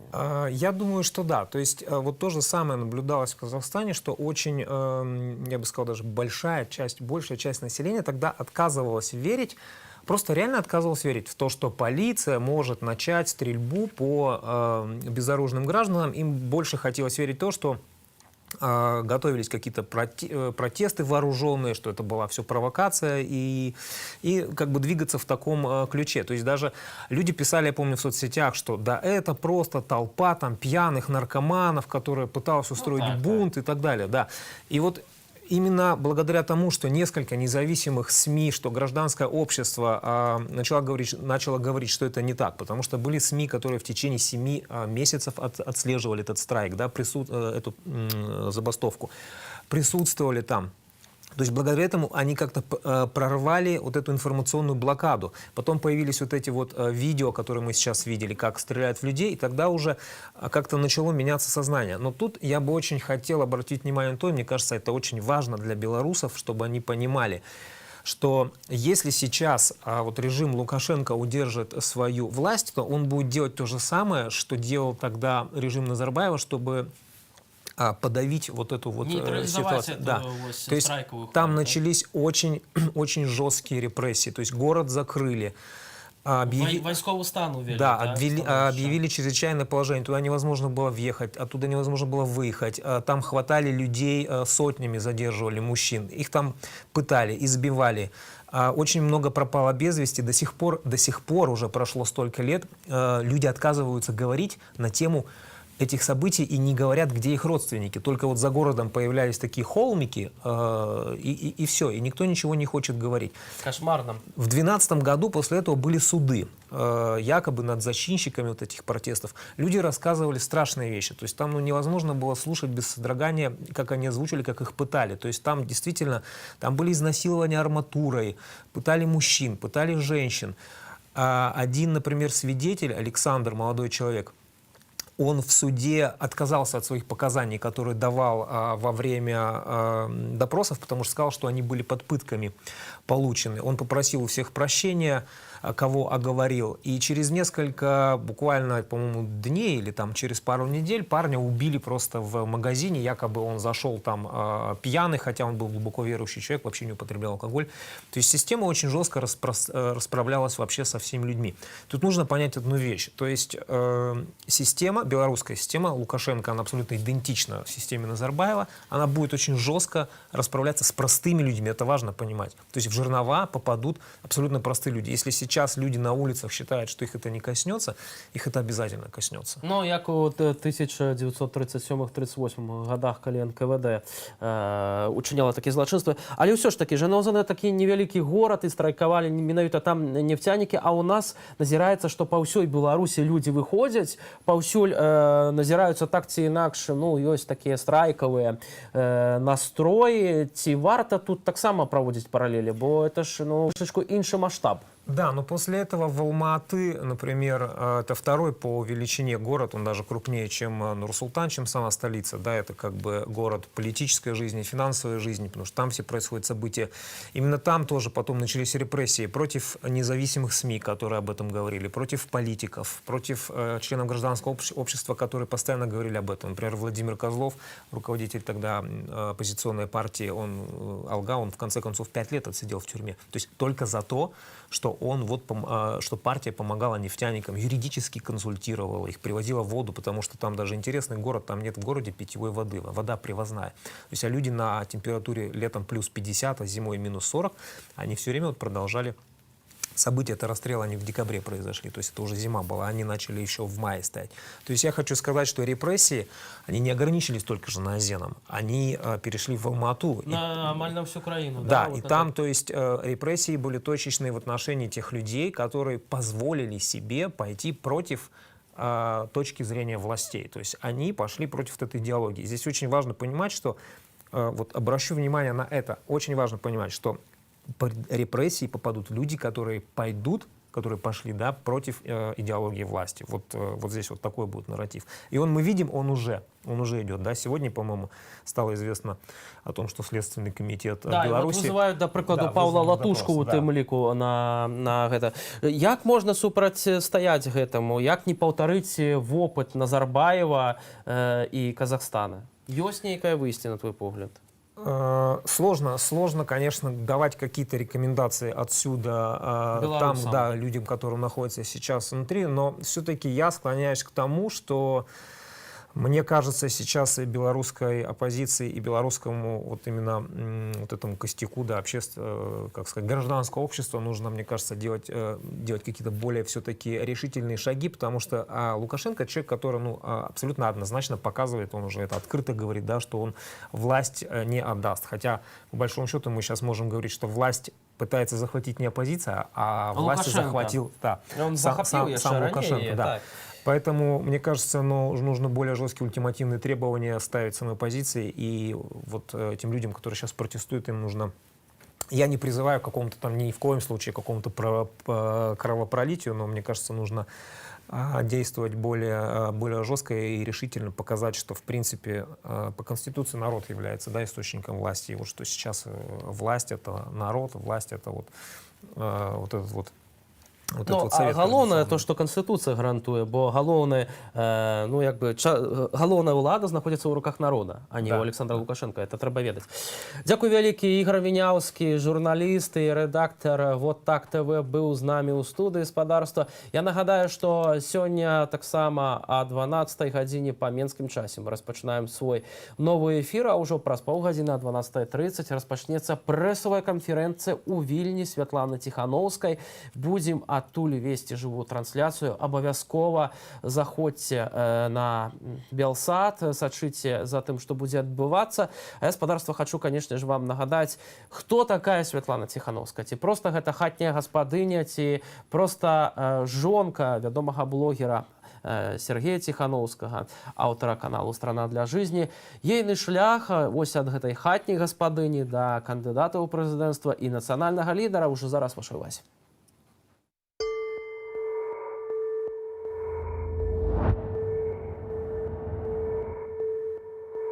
Но должна же быть когда-то женщина-президент.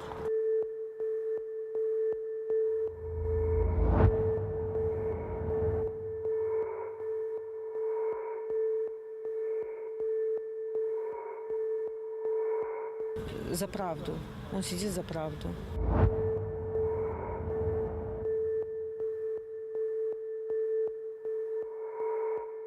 Смешанное чувство, но больше радости, конечно, потому что я смогу дальше бороться за супруга и людей Республики Беларусь.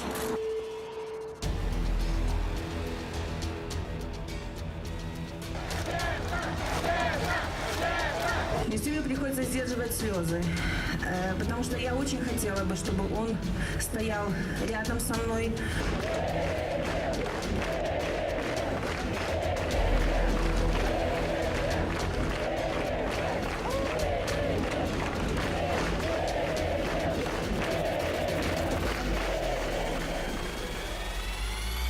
Я устала бояться, а вы устали терпеть.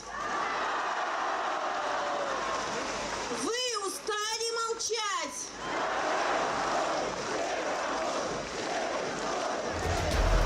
Я иду в президенты, деля своего мужа, деля своих и ваших детей, деля вас усих.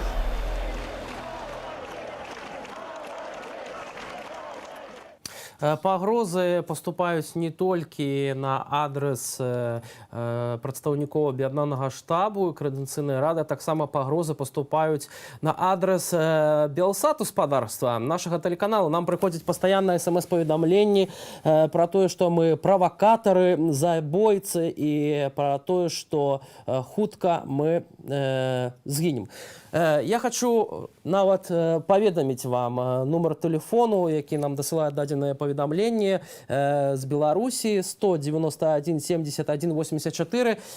Спадарня альбо спадар, заклікаю спыніць падобнае паведамленне на адрес белсатаўцаў. Таксама гэтыя пагрозы ні да чога добрага не давядуць, бо ў хуткім часе, я думаю, вам давядзецца адказваць і за гэтыя словы на адрес незалежных журналістаў.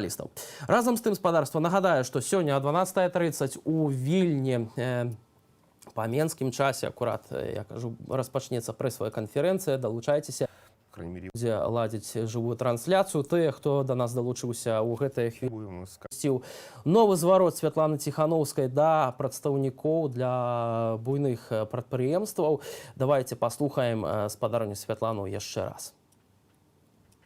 Дорогие мои белорусы, работники Беларусь-Калия, МТЗ, Гродно-Азота и других предприятий, вы – символ новой, свободной Беларуси. Мы мирная, трудолюбивая нация. Мы сила, которая может изменить и уже меняет будущее нашей страны. Страны, которую он хочет у нас украсть.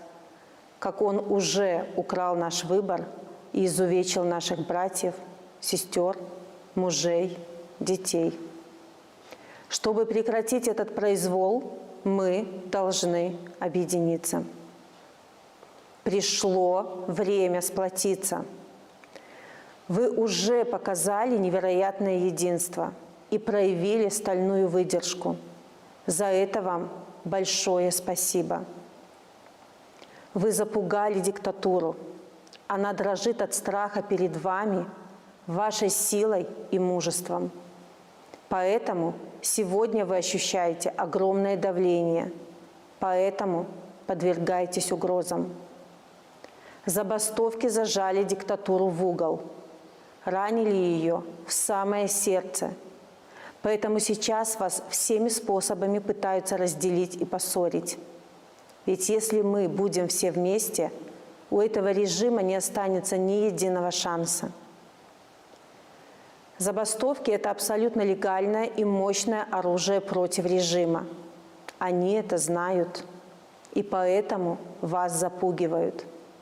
Оставьте страх диктатуре. Помните, вы не одни. С вами вся Беларусь. В фонды поддержки уже пожертвованы миллионы, чтобы помочь вам выдержать давление и не сломаться под угрозами. Будущее Беларуси, а значит и будущее наших детей, зависит сейчас от вашего единства и вашей решительности. Поэтому я прошу вас, продолжайте и расширяйте забастовки. Не ведитесь на запугивание. Объединяйтесь. Мы заставим закрывшуюся в своих дворцах власть услышать наши голоса, которые она у нас украла. Наши цели просты. Прекратить насилие, освободить политических заключенных и провести новые, прозрачные, свободные и честные выборы. Вместе мы сила. Сила, перед которой не устоит никакая диктатура. И помните, только вместе мы сможем построить страну для жизни. У нас у студыі ранішняй ўжо з'явіўся Владимир Кобец, выканаўчы дырэктар ініцыятывы iSense. Добрая раніца. Добрая раніца. Спадар Владимир, вось з'явіўся артыкул вось на вашым сайце «Гібридная інтэрвенцыя», гаворка пра ўмяшанне Крамля ў унутраныя справы Беларусі. Я дазволю зачытаць. Тое, пра што так даўно папярэджвалі, адбылося. Расія пачала гібридную аперацыю па ўсталяванні кантролю над медыа, грамадскім прасторай, сілавымі структурамі і кіраўніцкім апаратам Беларусі. Расійскі спецыяліст Украіну запрасіў Александр Лукашенко, які да выбараў выбудоўваў вобраз галоўнага змагара за незалежнасць. Спадар Владимир, адкуль такія высновы вы робіце? Ну, па-першае, высновы робяцца з тых фактаў, которые мы маем. Это приехавшие ў Менск на запрашэнне ўлады расійскія пропагандисты и медиа-специалисты, которые заняли працоўнае месца тых беларускіх журналістаў, которые страйкуюць, которые сышлі, адмовіліся абслугоўваць рэжым. І так шмат Лукашенко казаў да выбараў пра тое, што ён галоўны абаронца незалежнасці Беларусі, і менавіта з боку Расіі мелася на ўвазе, мы маем эту пагрозу, памятаем этих вагнераўцаў, которые раптам нечакана былі выданы Расіі ў самы пік пратэстаў. І тут ён асабіста запрашае, то есть яго прадстаўнікі запрашаюць гэтых прапагандыстаў, которые сёння працуюць там. Мы чуем уже Белоруссия замест Беларусь в эфире белорусского телебачення. Мы бачым это машины, которые привезли в Минск с абсталяваннем. І самолеты, якія лётаюць. Мы ведаем, што ёсць дарацы, которых привезли на самолетах ФСБ, і мы бачым ужо гэта ўмяшанне просто наўпростава. Мы бачым гэтыя акцыі спланаваныя, так мы бачым, што яны заточаны на раскол грамадства, што яны прымяняюць такі падыход украінскі да Беларусі, тое, чаго мы не бачылі дагэтуль. Так? Не было гэтых іншых пратэстаў, і сёння яны проста штучна ствараюцца, каб паказаць, быццам ёсць раскол у грамадстве. І гэта ўжо расійскія тэхналогіі. Спадар Владимира, разам з тым ёсць меркаванне, што звольнілася вельмі шмат працаўнікоў белтэлерадыёкампаніі, пазвалі расейцаў, прапанавалі ім добрыя грошы. Можа, яны проста грошы прыехалі падзарабіць? На такія грошы, можа быць, і сапраўды быў разлік, што людзі проста купяцца, але трэба зразумець, што яны прыехалі ў іншую дзяржаву, яны прыехалі не ў Тамбовскую губернію. І я спадзяюся, што яны вельмі хутка адчуюць, што яны знаходзяцца не ў сваёй краіне, не на сваёй тэрыторыі. Тое тачэнне, которое натрапілі, оно беларускае. І я просто думаю, што спадзяюся, што дойдзе да таго, што людзі зразумеюць і грошы не стануць такім пераканаўчым для них. Але мы бачым, як яны працавалі па ўкраіне, мы бачым, як яны працуюць сёння. Так мы ведаем, што ў Расіі у дзяржаўных медыа гэта не журналістыка, гэта прапагандысцкая машына, которая працуе за грошы. Таму я бы тут, конечно, не цешу так шмат ілюзіяў, што гэтыя людзі вельмі хутка зразумеюць і хутка з'едуць. Гэта гібридная інтэрвенцыя. Што яна прадугледжвае? У першую чаргу, каб дапамагчы Александру Лукашэнку захаваць уладу, альбо нешта іншае тут ёсць? Мы бачылі гэтыя пратэсты. Беларусь ад заходу да ўсходу, ад поўдня да поўначы была бела-чырвона-белая. І няма гэтага зазору для России, для Кремля, каб утварыць нешта штучнае, як в Украіне. Так, нема гэтага умоўнага Донбасу, нема Крыму, але ёсць інфармацыйная прастора. Яна у Беларусі цалкам падкантрольная уладзе, і менавіта разлік на то, што не войскамі, так прапагандай мы... Аднак наколькі гэтая прапаганда можа паўплываць на беларусы? Беларусы добра ведаюць на прыкладзе Украіны, як дзейнічала Расія на Донбасе і ў Крыме. Я акурат упэўнены ў тым, што гэта не будзе дзейнічаць, але... І прарасійскіх настрояў такіх няма абсолютно.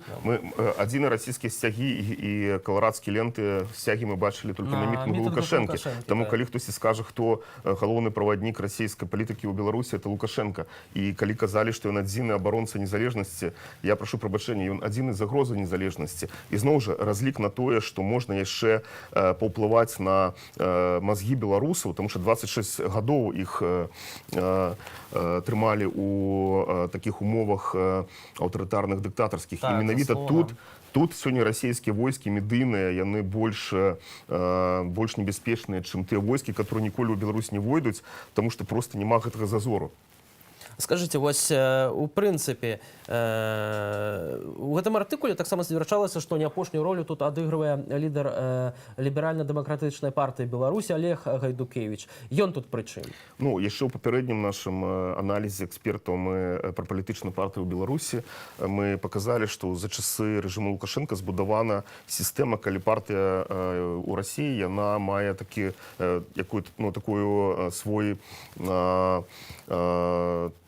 падобны на яе арганізму Беларусі. Яны это рабілі для таго, каб у пэўны момант, калі дойдзе да выбару саюзную дзяржаву, каб мець там нейкія свае парламенцкія фракцыі. Гайдукевич частка гэтай машыны. Гайдукевич на сёння выбраны Крамлём як менавіта лідар гэтага аб'яднання. Я, шчыра кажучы, на это ўсё гляджу з іроніяй, але трэба разумець, што в это ўкладаюцца вялікія грошы і гэта будзе раскручвацца.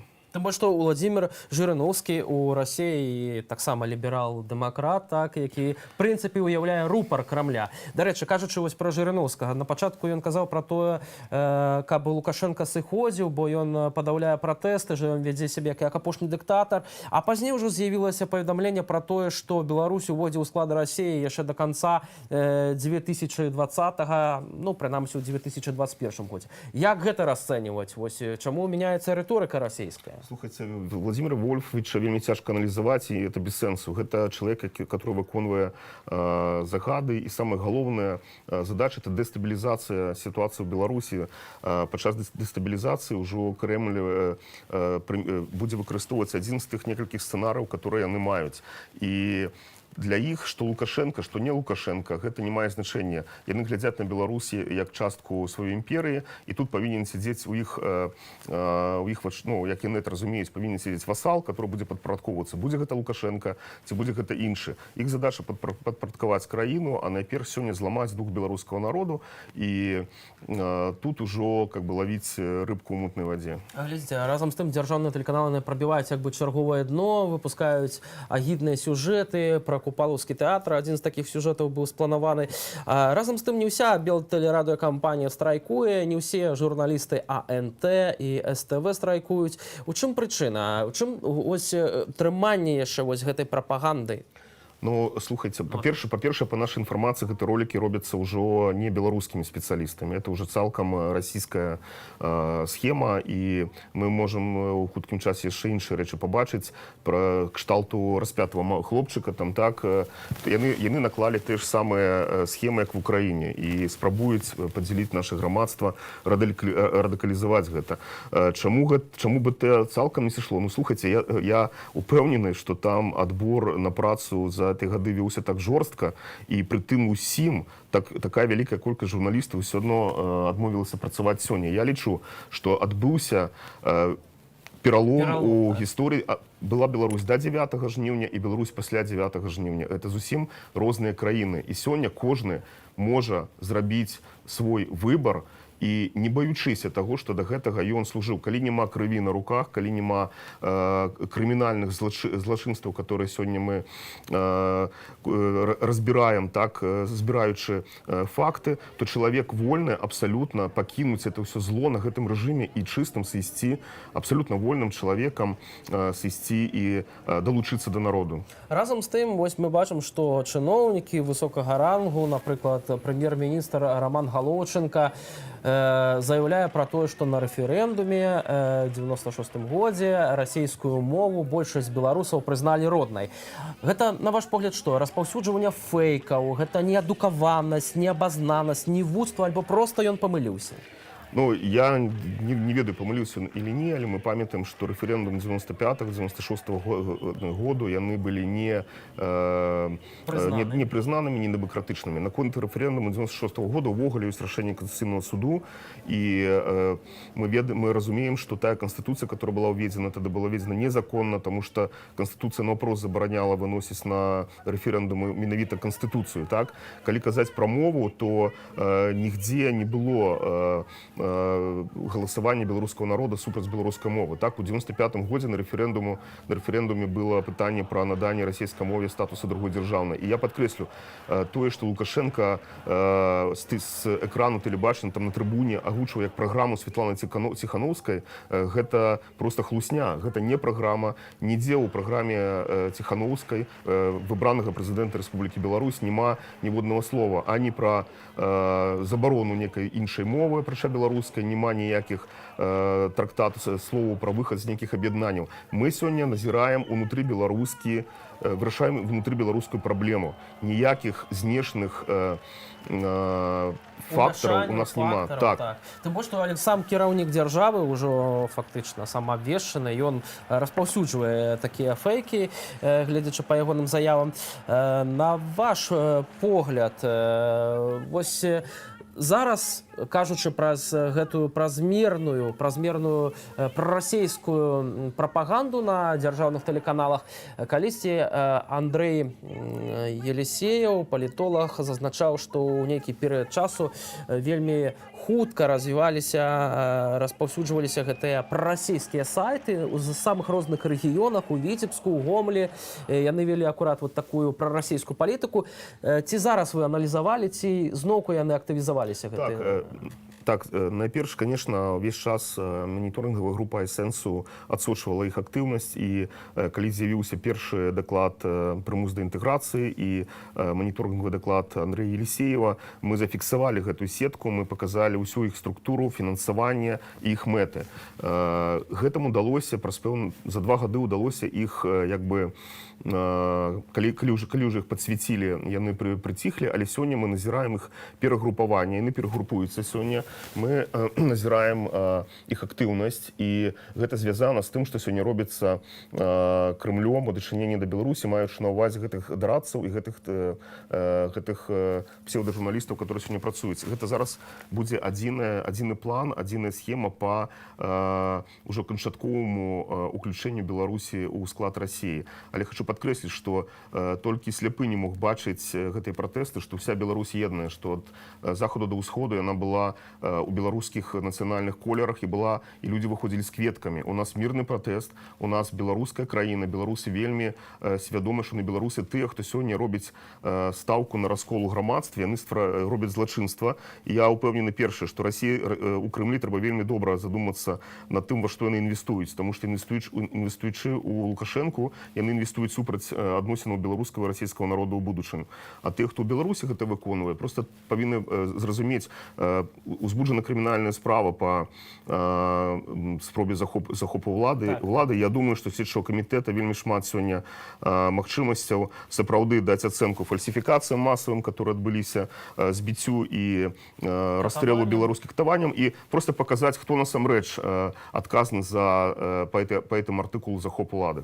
Скажите, калі ласка, вось вы таксама ў гэтым артыкуле, які я сёння чытаў, учора праглядаў таксама іншую інфармацыю, сцвярджаеце, што вось гэтая гібридная інтэрвенцыя, яна непасрэдна можна уздзеячыць на сілавыя структуры, на сілавы блок Лукашэнкі, на КДБ, на міліцыю. Наколькі прарасійскі сілавы блок у Беларусі, наколькі вось гэтая гібридная інтэрвенцыя можа паўплываць на далейшы ход падзеяў? Я думаю, што разлікі адно, рэчаіснасць іншая.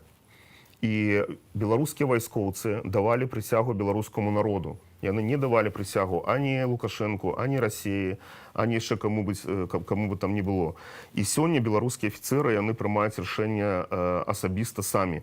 Ёсць выбраны электаральны прэзідэнт Светлана Ціханаўская. Тое, што не дае магчымасці ёй прыняць прысягу, гэта тыя масавыя фальсіфікацыі. Таму створаны коордынацыйны савет, ёсць прапанова пра дыялог і пра выхад з сітуацыі. Вайскоўцы, в этой сітуацыі Светлана Ціханаўская ёсць лідарам беларускага народа, который за ёй прагаласаваў. І вайскоўцы павінны тут ужо прымаць рашэнне, таму што кожны з іх, хто пераходзіць на бок народа, кожны з іх, хто адказваецца выконваць загады, не здраджвае прысягі. Ён прысягаў беларускаму народу, і тут яны абсалютна у межах прысягі, у межах сваіх абавязкаў дзейнічаюць. Тое, што мы пачулі ад міністра абароны Беларусі, калі гэта ёсць праўдай, тое, што было ў інтэрнэце, то трэба проста падумаць, што калі чалавек... Гаспадарства, хочу нагадаць, казаў, што законна, незаконна, мы выгадваем прыказ, мы людзі дзяржаўныя, вайскоўцы.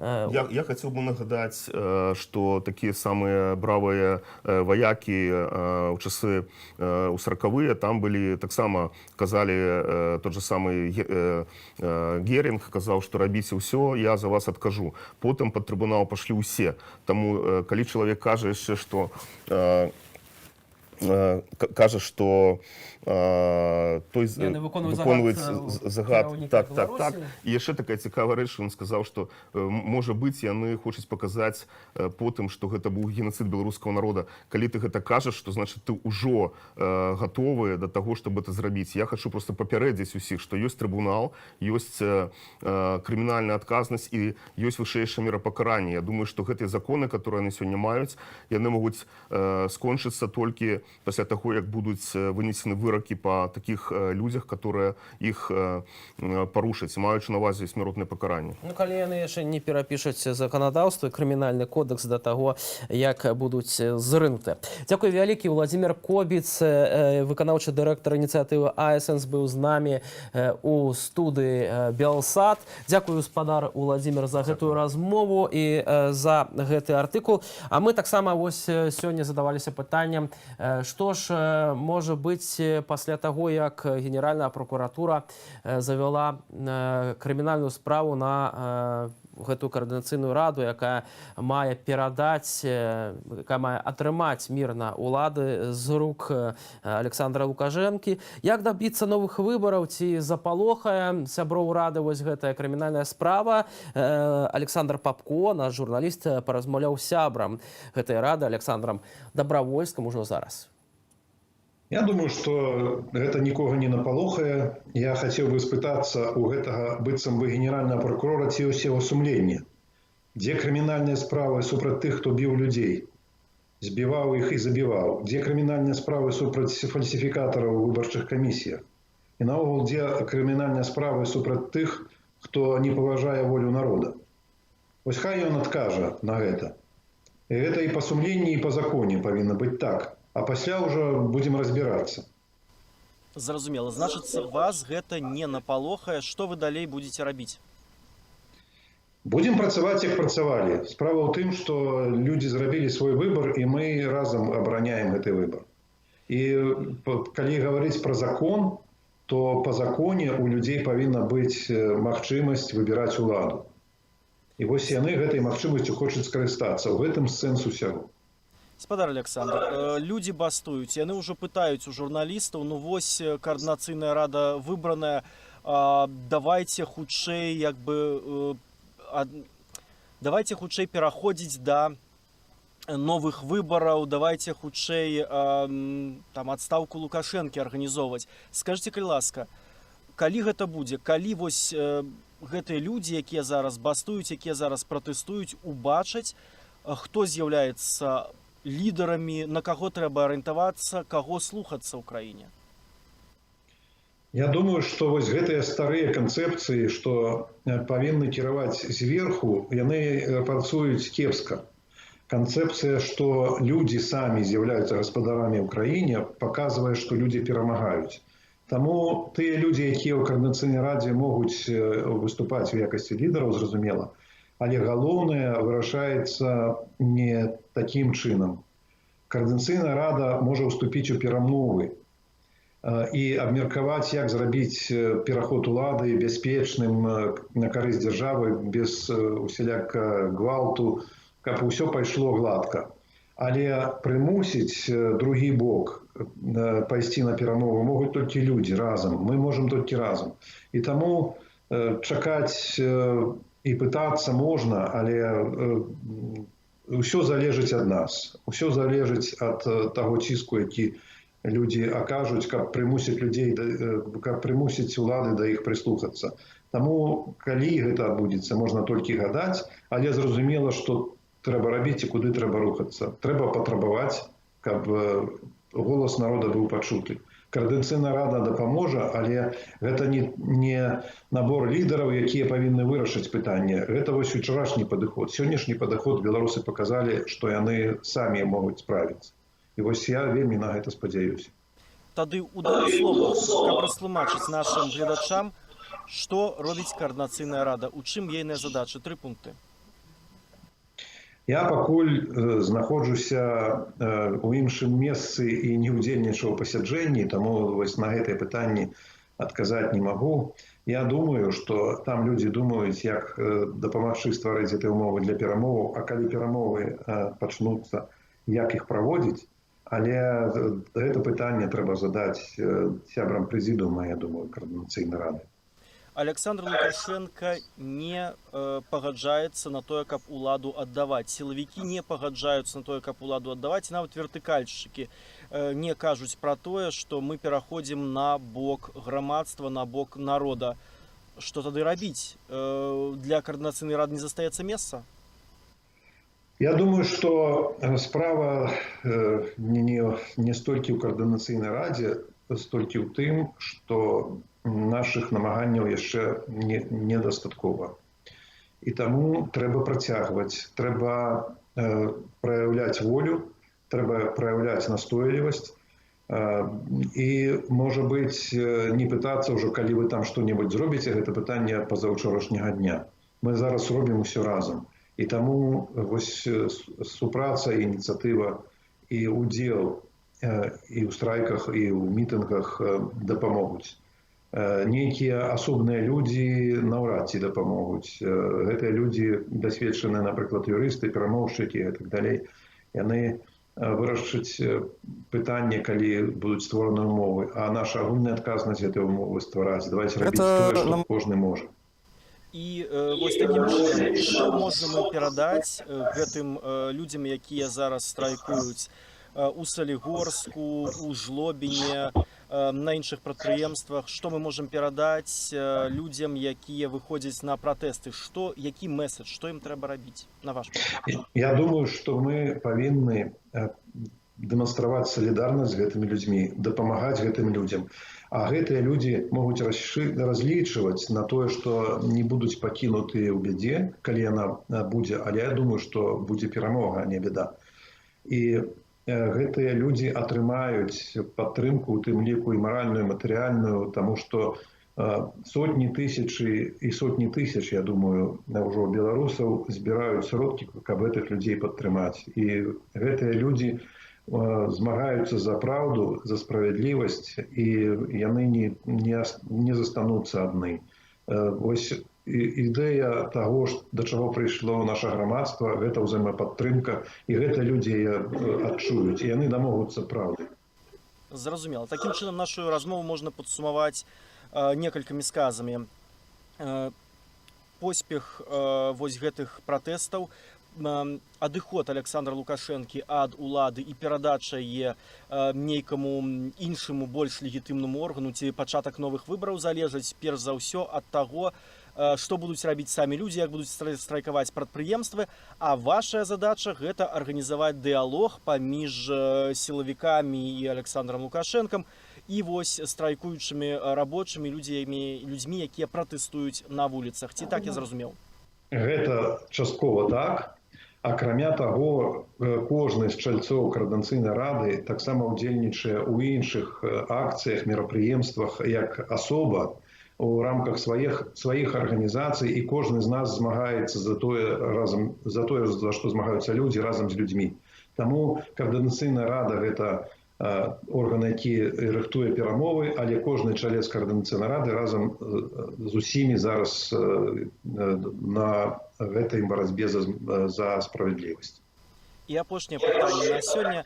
Скажыце, колькі часу трэба змагацца, на ваш погляд, колькі будзе вось трываць страйкі, трываць пратэсты, каб улада саступіла? Я думаю, што на гэта пытанне зараз не адкажа ніхто. Але мы ведаем прыклады. Армяне за месяц вырашылі гэта пытанне. Украінцы за 3 месяцы вырашылі гэта пытанне. Некаторыя краіны накшталт Сербіі вырашылі там за некалькі тыдняў гэта пытанне. Усё залежыць ад таго, як складуцца абставіны і як мы будзем імкнуцца да нашай перамогі. Адзінае, што хочу сказаць, беларускі народ выбар ужо зрабіў, і ён не будзе цярпець вось этой знявагі, непавагі для сябе. Таму рэжым лепш хай бы сышоў раней, чым пазней, гэта будзе карысней для ўсіх. І толькі адзін чалавек можа адразу вырашыць гэта пытанне. Калі Александр Лукашенко сыдзе, усё супакоіцца, прадпрыемствы пачнуць працаваць. І я яго да гэтага заклікаю. Пакуль жа Александр Лукашенко не сыходзіць і перадвігаецца на сваім картэджы ў пасёлку Астрашыцкі гарадок. Сёння яго сустрэлі мясцовыя жыхары бел-чырвона-белымі сцягамі, таксама плакатамі на белых аркушах паперы. Напэўна, Александр Лукашенко паспеў заўважыць, як цёпла яго вітаюць жыхары Астрашыцкага гарадка. Я нагадаю, што там знаходзіцца самая вядомая рэзідэнцыя Лукашэнкі, дзе ён жыве разам са сваім малодшым сынам Мікалаем.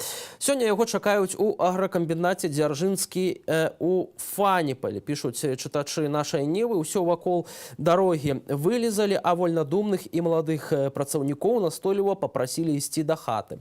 Сцвярджаюць яны. Вось такія спадарства. Навіны з гэтай апошняй хвіліны. Разам з тым вы дасылаеце нам свае словы падтрымкі. Паважаная рэдакцыя Белсат, не звяртайце ўвагу на брудныя паведамленні. Дзякуй вам за працу, а мы дзякуем вам за тое, што застаецеся з намі, што давяраеце нашай інфармацыі. што глядзіце нашы эфіры. Мы, спадарства, таксама мусім вам нагадаць пра тыя чалавечыя лёсы, якія забраў беларускі дакладней рэжым Александра Лукашэнкі падчас мірных акцыяў пратэсту ў першыя паслявыбарчыя дні. Сілавік стрэліў у спіну. Так смерць берасцейца Геннадзя Шутава апісвае сведка. Нашы журналісты размаўлялі з дачкой забітага і з відавочцай забойства гэтага чалавека. Нагадаю, што Геннадзь Шутаў, берасцеец, памёр пазаўчора ў мінскім вайсковым шпіталі.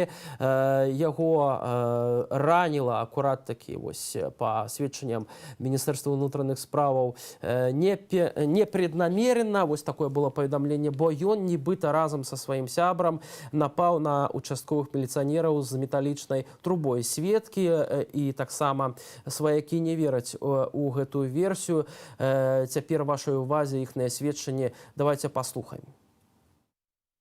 Я увидела, как здесь лежит мужчина, от него отходит примерно на вот таком расстоянии в гражданской форме другой молодой человек. И, значит, он немножко дальше подошел, и я ему кричу, типа, вызывай скорую, потому что мужчина не приходит в себя, и уже видно, что лужи крови. Он к нему подходит, попытался вроде как что-то ногой вытолкнуть, но он видит, что, видимо, уже крови большая пошла. И у него паника началась. Он зовет своих парней. Один подбегает, начинает держать ему голову, уже там шею, видимо, кровь останавливали. А этот молодой человек подходит к лавке, начинает вызывать скорую. Он очень был напряженный, очень нервничал, прям кричал. Люди здесь пытались подходить, он никого не подпускал, он их материл сразу же, чтобы никто не подходил. Потом с того где-то района подходят остальные парни. Могу предположить, что это его были люди, потому что прохожих он никого не подпускал. Вот. Второй раз перезванивал он в скорую, чтобы они быстрее ехали. Видимо, скорая уточнила, как произошел огнестрел, и он говорит, что на меня якобы напали, это была самооборона. Вот. Всех отгоняли, кричали, подъезжает здесь скорая. Этот молодой человек выбегает вот сюда за скорой, показывает, куда ехать, приезжает скорая. И они все уже пытаются его перенести на носилки. Еще был момент, этот мужчина, видимо, пришел в сознание на какой-то промежуток времени, еще пытался их 2 раза отпихивать рукой, но это было безуспешно. Люди подходили, начали его фотографировать, этого мужчину, он уже начал прикрываться майкой, достал оружие, пистолет, начал направлять на людей, типа, пошли отсюда куда подальше. Ну, люди, естественно, отреагировали очень агрессивно на это, они обзывались, ну, потому что действительно такая ситуация. Лично я могу предположить, но я не видела, кто стрелял, но могу предположить, что это был именно этот молодой человек. Выстрел был произведен в голову, в затылок, потому что мужчина лежал на земле лицом вниз. Вот. Все я сняла на видео с того момента, как я выбежала на балкон, и все вот то, что я рассказала, как бы подтверждается видео рядом. Вот. Далее приехала скорая, они все там 5 или 4 погрузили этого мужчину, и уже они скрылись. Приезжают со стороны областной больницы, вот так вот заезжает сюда автобус с ОМОНом. Они выбегают, всех без разбора, кого видят, хватают. Положили девушку, она дико кричала, говорит, что мы только подошли. Им вообще абсолютно все равно было на всех. Затащили этого мужчину сразу же в автобус и начали просто зверски избивать. Все эти удары дубинками, все вот эти зверские крики, они все были слышны у меня на этаже. И на видео это тоже слышно все прекрасно, это тоже у меня заснято. На момент съемки было 22:46 по времени. А закончилось все это, когда я уже полностью ушла. Тут все следственные комитеты ездили, куча милиции приезжала, и Автозапад 2 огромных приезжала тоже в ту сторону. Все это примерно закончилось. Тихо стало где-то к 12:30. Мы искали его, потому что он позвонил в 10 часов вечера и сказал, что он едет домой. Вызвал такси и едет домой. Следовательно, мы начали ему звонить и не могли дозвониться, потому что телефон в 10:30 уже был недоступен. Мы начали его искать. И так как он прописан в Жабинке, но проживает здесь, мы позвонили в Жабинковское РОВД, но это на второй день уже. После всех поисков мы просматривали списки задержанных, думали, может быть, он там. И позвонили в Жабинковское РОВД, где нам сказали, мы вам намекнем, где его искать. Точной информации нам никто не дал. Ну и потом, после этого, мы нашли его в больнице в тяжелом состоянии. Сначала я, наверное, не поверила просто, что это на самом деле с нами произошло, потому что как-то он не задействован в таких мероприятиях. И в тот день он был с другом в гараже. Поэтому как бы я не могла просто поверить, что это действительно он. Но потом, конечно, да, это подтвердилось все. Что можно чувствовать в такой момент? Я думаю, всем понятно. А ці были у вас спробы альбо у когось из вашей семьи написать отповедную заяву, как расследовали эту справу у органов? Ну нет, мы о таком даже не думали. Мы наняли адвоката, так как было дело. Ну, начали возбуждать уголовное дело, но точно я как бы не помню, но мне сказали, как, то есть дела еще нет, но ведется следствие, дело будет, обязательно будет. И потом я узнала то, что дело хотят заводить на моего отца с его товарищем. То есть почему так? Это, ну, якобы они напали на сотрудников, на военных, на сотрудников, как бы, кто там был. Официальная версия, будто человек с монтировкой напал на сотрудника. Что вы про это думаете? Я знаю, что такого быть не может, я уверена в этом. Потому что мой отец это не из тех людей, который пойдет с куском металла на людей кидаться. У него он занятой человек, и вот на такие мелочи просто, я думаю, не будет времени. Многие люди пишут, стараются помочь, но, понимаете, как бы вот финансово пытаются помочь, но финансовая помощь как бы в такой ситуации не особо нужна. Морально как-то пытаются помочь. Ну, в моем случае, я думаю, мне как-то легче самой будет справиться. Возможно, маме его, конечно, тяжело, так как она потеряла одного сына, а сейчас второго убили. И кто убил, не наказан. Сейчас ходит непонятно где, и с ним ничего не делают. Да, то есть у него был брат у моего отца, и его мама потеряла его в 23 года. Его нашли убитым возле озера. А сейчас вот отца убили. И никто ничего не делает, и все. Вы верите, что это расследование все будет? Я очень надеюсь на это. Я надеюсь все-таки, что есть какая-то справедливость, что-то будет. Но как есть. Ми розмовляли тут со свідками, хто мог бачити, як це здарилося. Ніяку нову інформацію вони вам повідомили, що ви до цього не ведали? Ну да, люди нам и высылали видео, писали много. Много есть информации, но также, если посмотреть, то на этом доме есть камеры, видеонаблюдение. Обслуживает их сам этот дом, старший по дому. Видео находится у него. Мы пытались, ну, просто по-человечески, возможно, он сможет показать детям эти видео, но мы не дозвонились, не в домофон мы звонили, и он не открывал. Потом нас сосед пропустил в подъезд, указал, куда нам идти, тоже нас не впустил он. То есть с нами вообще разговаривать он отказался. Ну как, мы его просто не видели. Вот. Но нам сказали соседи, то, что Следственный комитет у него уже был, и в тот вечер якобы камеры не работали. Вот. Поэтому, правда, мы никогда не узнаем, но может все-таки. Магчыма, што ўсё ж такі праўда хутка стане вядомая нам усім. Белсад выказвае шчырыя спачуванні родным і блізкім загінулага Геннадзя Шутова. Ну, мы вяртаемся ў тую рэальнасць, якая ёсць. Александр Лукашенко заяўляў, што, напрыклад, у горадні на адміністрацыйных будынках вывесілі польскія, нібыта польскія бел-чырвона-белыя сцягі, а вось у суседняй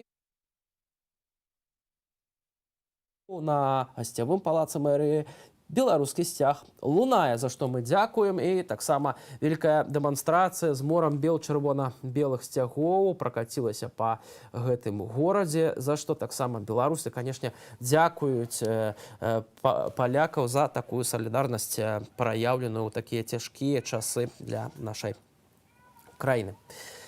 Гаспадарства, яшчэ хацеў бы нагадаць, што мы праводзім жывую трансляцыю з прэсавай канферэнцыі Святланы Ціхановскай, якая распачнецца о 12:30 па менскім часе. Далучайцеся, наш эфір стартуе о 12 гадзіне.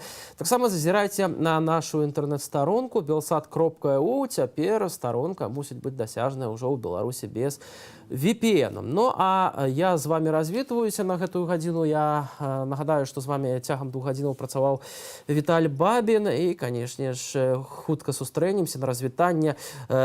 Заклік беларускіх музыкаў, артыстаў не здавацца, каб падтрымаць іхны дух ужо зараз. Мы сила, моц, мы грамада. Народ цячэ, нібы вада, сабраная з адвечных рэк, і ў кожнай кроплі чалавек. І ў кожным свеціцца любоў да родных, блізкіх, да сяброў сваіх і нават да чужых, да ўсіх, да ўсіх, да ўсіх, да ўсіх. Я ўжо нікога з іх не страчу, ніколі на шляху сваім. Бо ў кожным я нарэшце ўбачыў, што Беларусь перадусім. І я стаю прад ёй і плачу. Я насамрэч плакаў, стоячы на ўзвышшы. Там, каля стэлы, пад якой разлілося бел-чырвонае белае мора беларускай свабоды. Дорогие сяброўкі, шановныя сябры, браты і сёстры, гаспадарства, зразумейце, нам трэба давесці ўсё гэта да перамогі. Калі мы не давядзем гэта да перамогі, усім гамор, усім нам будзе гамор. Таму возьмите волю ў кулак, возьмите ўсю волю ў кулак. І давайте ўсё гэта зробім. Трэба згуртавацца і зрабіць гэта ўсё. Вельмі вас прашу. Мы з вами разом у борьбе за наших детей, за наших зняволенных, за наше життя.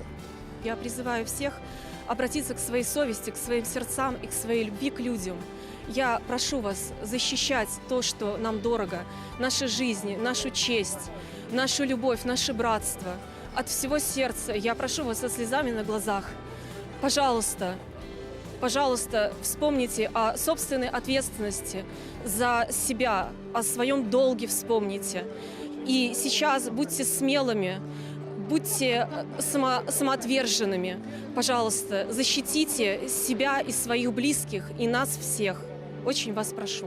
Белорусы, родные мои земляки, як же приємно бачить вертання красно-белых сцягаў, червоно-белых сцягаў на наши вулицы, наших городов, наших вёсок.